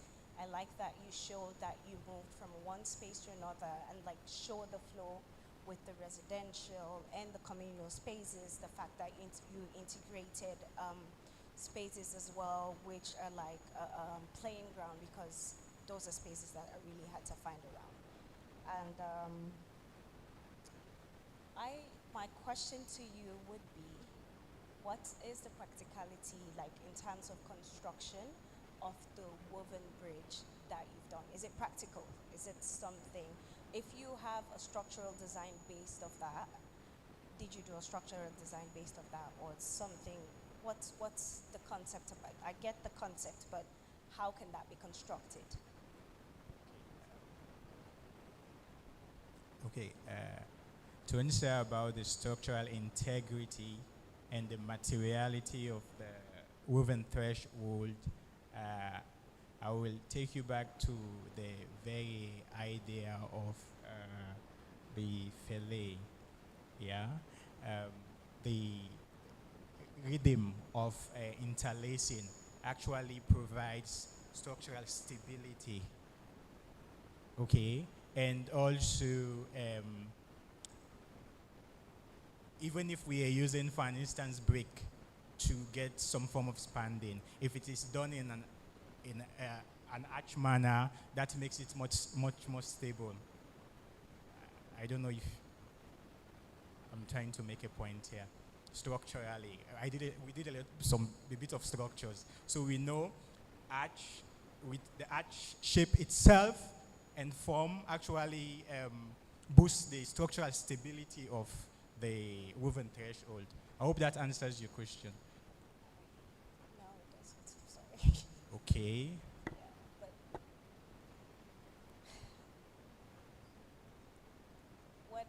I get that you're trying to explain that the act itself is supposed to sustain the structure. But this is a long span of design. Architects were big on ideas. I'm an architect. I go crazy with ideas, but then I do turn it down when it comes to structural terms, because if we're designing something, it has to be something that we're going to construct at the end of the day. And obviously, in this case, you have different materials interwoven. I like that. I like that concept. But all I'm saying is, if you can do a detailed structure on it, if this is something you Yeah, sure. it would be good, right? Yeah, sure. And the materials, you have to do like proper research. You didn't state the materials that you're going to use for the construction of the actual interwoven design. And another thing I noticed, I like how you integrated the modern designs with the old designs. Like, based on what I've seen for the two designs, is the fact that you're amalgamating to the futuristic and the heritage part of what we have here. And I think midway, your concept did change a little bit, because I didn't get to see the wovenness of the actual design, like, you know, where you did the huts and stuff. I didn't really get to feel the experience of the interconnectivity there. That's all I'm saying. But it's a good design. Yeah. Yeah, thank you. That was a good presentation. I like the way you took us through the different zones, from the gateway to the knowledge and education zone, civic commercial zone. You have the innovation and research zone and the residential zone. So it makes sense the way you took us through it. At least we can understand how the whole system functions as a whole. So that was good. I have a clarification though. In the residential zone, you mentioned container structures. What were you referring to? Is it the shape of the structures or the actual materials you'll be using? Because you mentioned that, then you also mentioned timber. So kind of, it's not too clear to me, especially for the sustainability aspect with our climate in Sierra Leone and everything. So can you please just explain that further for me? For the container, it's the actual container, not just the structure, the shape of the container. Um, if we look around, maybe around Hastings and these other areas, Grafton, we see that we have containers, and they have seen examples because we didn't just design out from the blue. We look at examples. We look at what's happening in Sierra Leone and what can be implemented. So these containers have been used and they can be sustainable in a way that they are flexible. So in the future, let's say they want to do an adaptation of another design. These containers can be iterated and then can be used for different purposes. So we think about flexibility when designing, and these are supposed to be for the affordable homes. So we have the affordable homes and the ones that are mid, not so affordable. So that's one for the brick and the timber. So we think about inclusivity.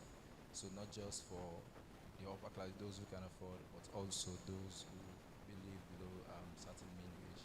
So yes. Thank you.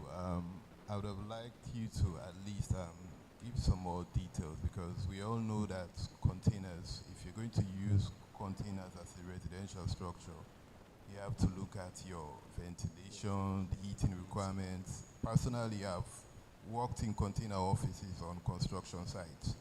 If you don't have air conditioning on, even with proper paneling on the inside, it's chaotic. So you need some power requirements in terms of that. So I expected you to, mention a bit on how exactly you'll be managing something like that. Yes. I don't know, from the plan view, so you can see that the way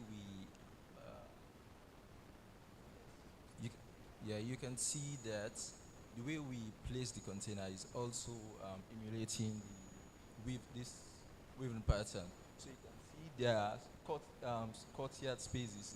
So you talked about cross ventilation. So that gives a space for, as you can see, how the containers are laid. Here you have like an empty space, so ventilation, cross ventilation takes place. And you talked about heat, and I can agree with you, but with proper cladding and insulation, I think that we can solve that problem. So yes, but we take into consideration the cross ventilation. So the way how the buildings are placed or interlaced, you can see that there is a very how do I say possibility for cross ventilation to take place.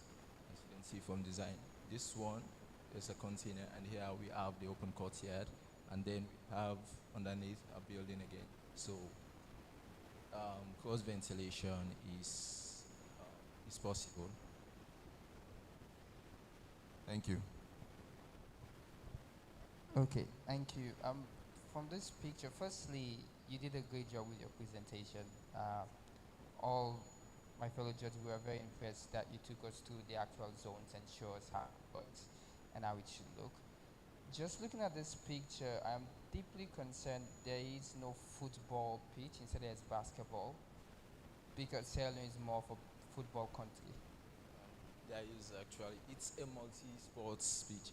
So this is the basketball, and these are the the goalposts. Tennis pitch. Okay. Yes, and also tennis. Okay, because then I would have been very, very concerned if you chose to use basketball over football. Yes, it's a multi-purpose court. Yes, so I don't have much question because my colleagues have kind of elaborated on that. I just want you to check and think through your design. For instance, that archway that you are proposing, think through what material you're going to use for it, because concrete bending steel, it takes a lot. So you also have to think about, it is doable, but how much money are we going to spend to do justice? And even this, we talk about the containers. You're talking about the woven. So what happens for rain? Because if there's spaces in between them that are not closed, Sierra Leone, we think that okay, it's just sunny, but we have about 6 months of rain. So just think through that. Thank you very much. Thank you very much. Round of applause. Thank you very much. Okay, so now we're at the last and final team. And give it up for Maclotoni.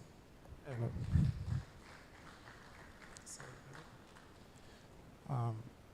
Good afternoon, honorable judges, fellow contestants or contender or participants, and wonderful audiences. I want to appreciate you all for being here. So I'm here to pitch on behalf of the Smart Eco City Group. Okay, I'm here to pitch on behalf of the Smart Eco City Group.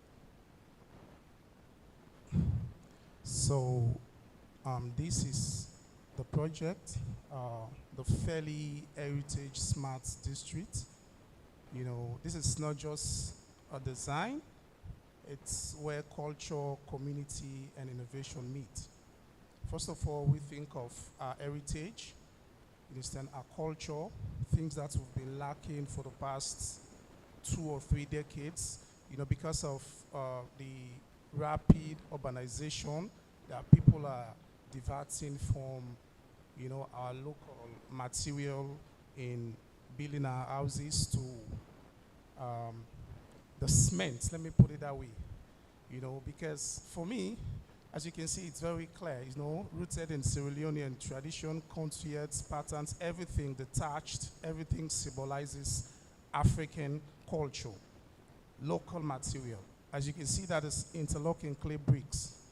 Interlocking clay bricks, the process, we have the combination of the laterite soil, also the clay soil, sometimes the subsoil, you know, and we use like 10% of cement to make it more durable.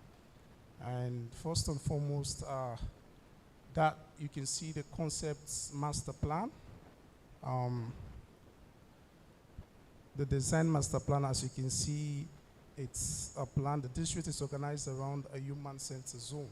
First of all, we have the residential zone, you know, interlocking clay bricks homes, country yards, and green streets.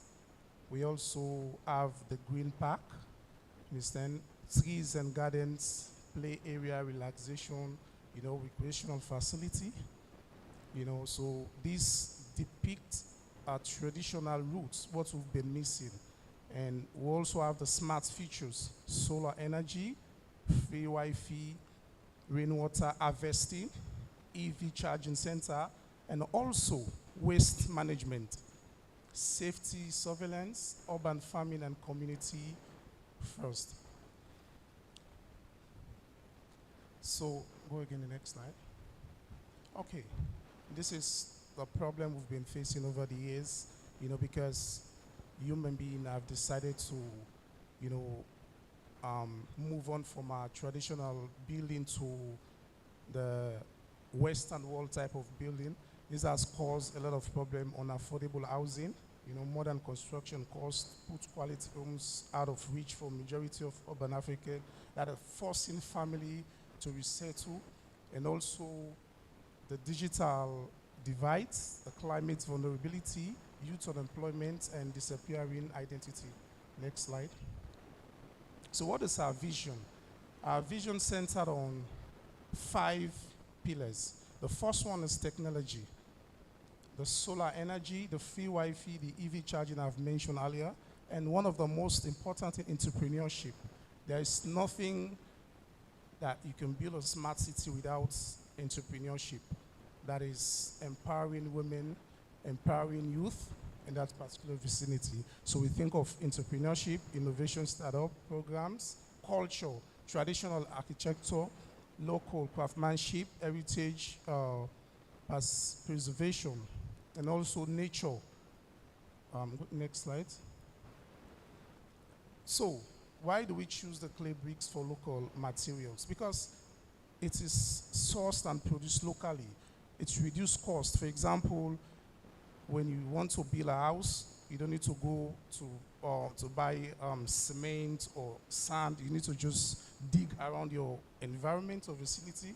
You can have that thing and make your locally bricks to build a house. I think that is one of the sustainable aspect of the project, and also the pattern, the decoration of the bricks. And it's very, very simple when you want to build the bricks. First of all, another sustainable goal for this project, when you build with these bricks, it is very, very cold in the inside. Very, very cold. Like you don't even need to have an AC, air condition, or a fan. You can live in conveniently with your family. I think one of the sustainable goals for the brick. Give another slide, please. So, that's we're talking about the smart living. Understand? So, our projects also consider the solar energy, community scale renewable power, reducing cost and carbon footprint. You know, it reduces 70% carbon while using the clay bricks. Rainwater harvesting, capturing and filtering water for irrigation purpose and non-potable use. We talk about the most important thing in this project, that is waste and recycling. You know, for example, this clay or this material that we're using for my traditional building, it's very, very, you can recycle it again and use it for another purpose. So can I have the structure, the plan, please? Okay, so please pardon me because of the font size. You know, so this is the concept for the master plan. We also have the innovation hub, that is the co-working space, training rooms for youth and entrepreneurs, as I've mentioned earlier on. Smart mobility lane. We have the EV lane, the bicycle lane. As you can see here, there's a provision for also, there's a walkable streets where you can move freely around, and smart features, as I've mentioned earlier on. So let's go. Let me just go to the vision. Go. Okay, this is the master plan I've explained. Go again. Okay, economic engine, the brick manufacturing. Local production of clay bricks creates skills, trade job, and reduces material cost. Think about agriculture, urban farming, and local food supply chain, supporting food security and income. And also this creates like 1,000 jobs across that particular district, and also 100 plus local businesses. And also we think about gender equality. There is no project or there is no smart city without you considered women, because they're also important in this particular project. So we create a way that we're going to target a share of business supporting their, flip programs, like we're giving them grants to go into small entrepreneurship business. Next slide, please. So, why do we choose clay? You see, clay is not just a building material, because I've explained this earlier on, but let me just go through it again. While we use this clay, we found out that 70% lowered embodied carbon. So, it reduces the temperature in the room. Like, for example, if this place were in now, it should have been clay bricks. We don't need this AC that is pumping us here. So this is the beauty of African products, you understand? So locally produced, sourced, and manufactured within the region, keeping money to the community. It is naturally cool, as I've just explained. Thermal mass properties, regulates indoor temperatures without air conditioning. Next slide. So the most important thing of all is why it matters. One, we think of the sustainable goal of this particular project. The Fairley Heritage Smart District is more than a development project. It is a direct contribution to the global agenda for sustainable, equitable, and inclusive urban growth. And I think it's all allied with the United Nations Sustainable Goal, ensuring that districts create measurable, lasting impact far beyond its borders. We are building a model that can replicate across Africa and beyond. First of all, we eradicate poverty. With this particular means of building the smart city, affordable houses and economic opportunities lift families out of poverty. Innovation, smart infrastructure, and innovation hubs drive industrial and technological growth. Climate action, another important thing again. As I've mentioned earlier on, low carbon construction, renewable energy reduces environmental impact. So I think we have other sustainable goals like decent job. While you're building with cement block, you have a lot of waste, but our local bricks, I think it's more and more, reliable, durable, strong, and effective. So I think, next slide. Last one, okay. So we join us to build a future of African city where heritage and innovation are not in conflict, but in conversation. Thank you.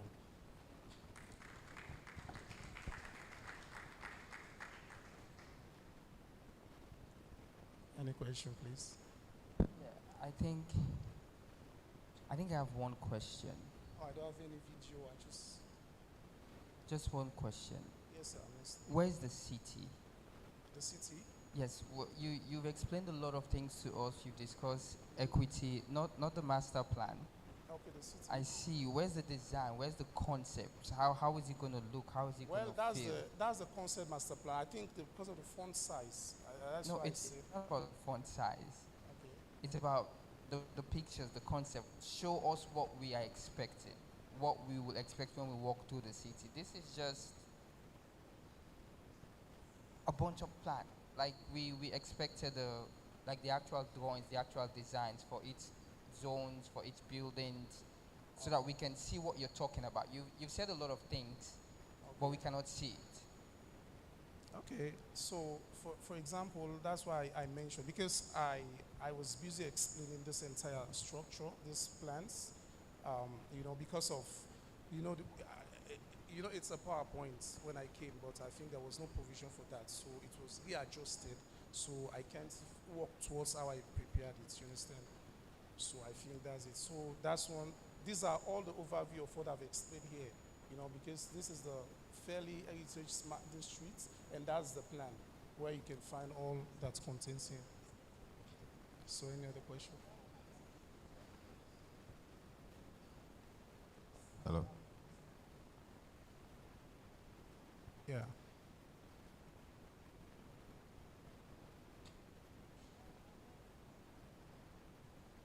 Yeah, thank you.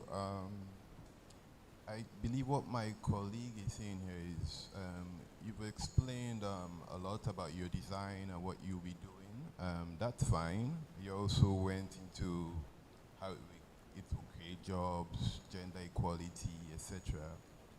But what my colleague is saying is that we at least expected a little more illustrations of the designs apart from just the master plan. And also you went a bit into the utilization of clay bricks. I mean, that's good. The clay bricks you're suggesting, you're recommending. That's what I produce personally. I think that's my specialization. Yes. Well, one thing you should mention too, though, is clay bricks are good. You can use them for simple structures like what you're putting to, like what you're referring to over there. But for larger structures, clay bricks are just the infill material. You're still using steel or reinforced concrete, etc. So, can I come in?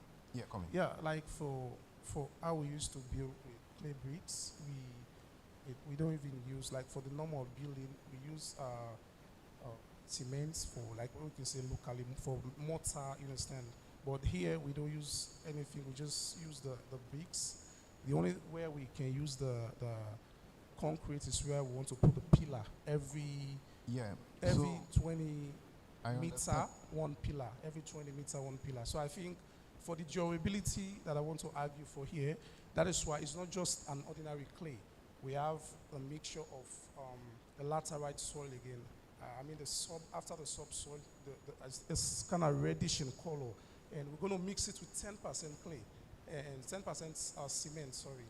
So for it to be more durable, it's not like an empty clay or an empty, so I think that for the durability. I understand exactly what you're saying. I've used clay bricks before. I was just expecting that you'd mention that the main difference between clay bricks and the normal bricks is the mortar you're not using. Okay. But you can still use concrete blocks without structural elements, like if you're putting beams, columns, etc.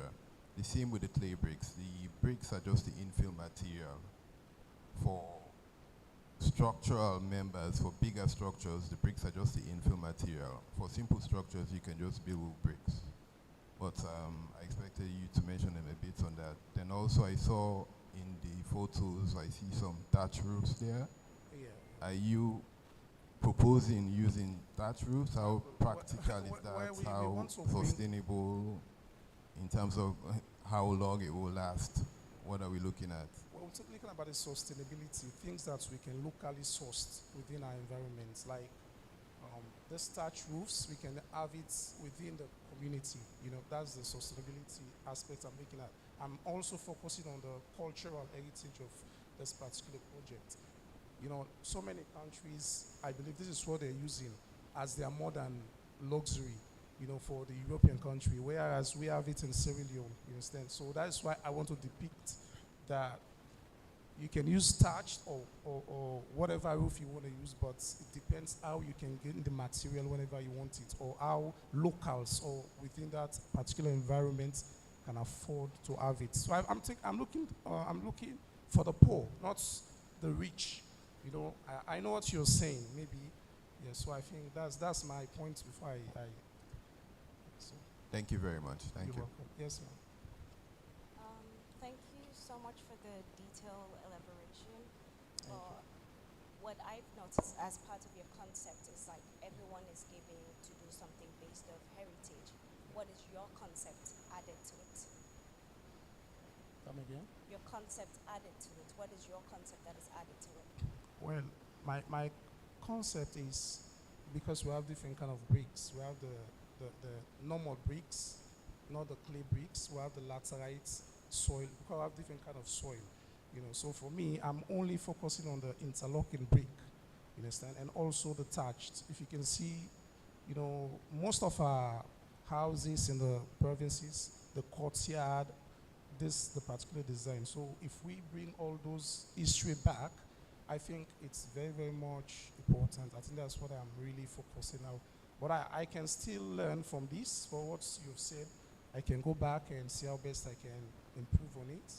But basically, I was only focusing on the culture, how to bring back our culture with lesser funds. Because let's say those that are living around the big community, like let's say there's a flooding.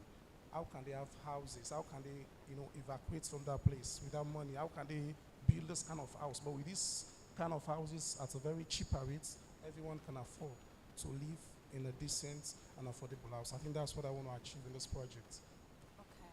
I appreciate what you just said, but what I was looking forward to is how you would actually integrate that into your space. Hence the reason we were asking for the design, because we wanted to see how your concept is being translated to a design. Okay. You mentioned a couple of things based off theory, right? Yeah. We wanted to see it in practicality in terms of Okay. the design. Okay. I appreciate that you did an elaborate research and tried to show that to us, but what we were expecting is seeing it in a design form, because that's the Okay. whole concept. Yeah. So thank you. I think I have a lot of design of this one. Subsequently, I think I'll provide them. Maybe if I'm called upon again to do another, I don't know if there is a provision with that. But I was just looking at what entails in bringing back our cultural designs and stuff. So thank you very much for your wonderful remarks. I appreciate, and I'm going to learn from them and try to improve. So give it up once more for. Okay. Thank you very much to all the participants. So now we're going to give you a bit of time so that we'll go engage and tell we what the result is. I have already sent to you the concept so that you can look at it. I've sent it to you as well. Yeah.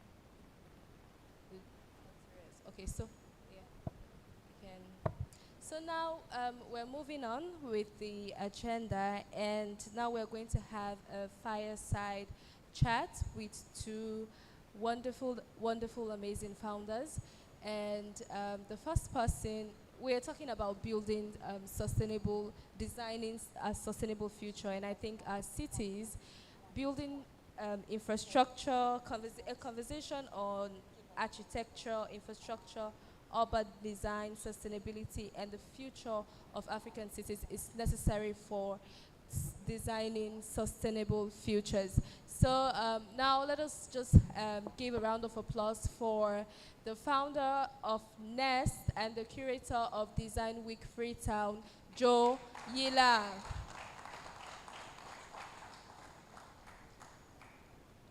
You're welcome.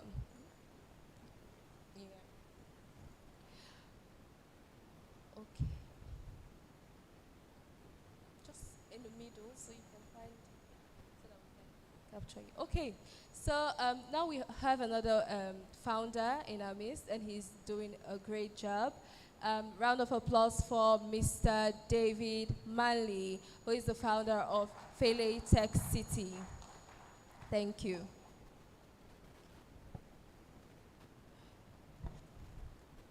Welcome and thank you.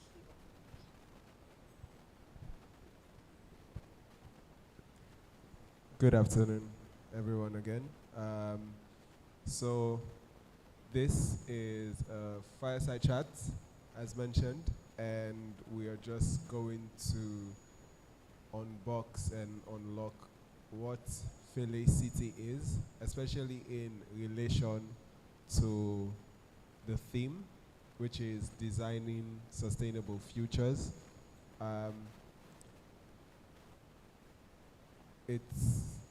Fele is it's a concept of a new imaginative of waiting possible in a salon.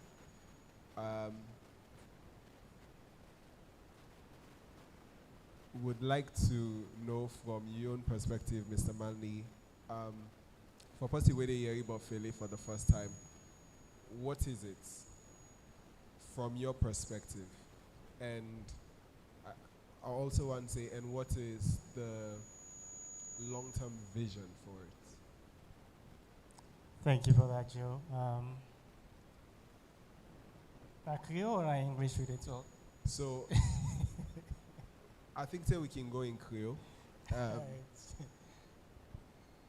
So, first of all, thank you for that wonderful introduction. But I know founders, they're waiting inside this room here, so for let them not go beat me, I do. Me not a founder, me not CEO. I just they run an initiative, a national initiative. I know found one of them startups them. So for them startup founder, then they I don't clarify before now they go back on me now. Having said that, waiting at Fele, Fele in concept, there's the physical infrastructure side to it, but in concept, now I'm building a community where we support startups and entrepreneurs. It comes out from the pathway. Boko people and they do digital skills training, both government side, both development partners, them, even private sector, people can do digital skills. But when you don't teach somebody ICT or you don't go university, it's a bit do Excel, it's a bit do Word. What comes next? How you use that skill for create job and not wait see the government hire you, because we all know in a salon, governments they employ over 60% of the population as salon. So it's about enabling young people to be business creators, job creators, and tap into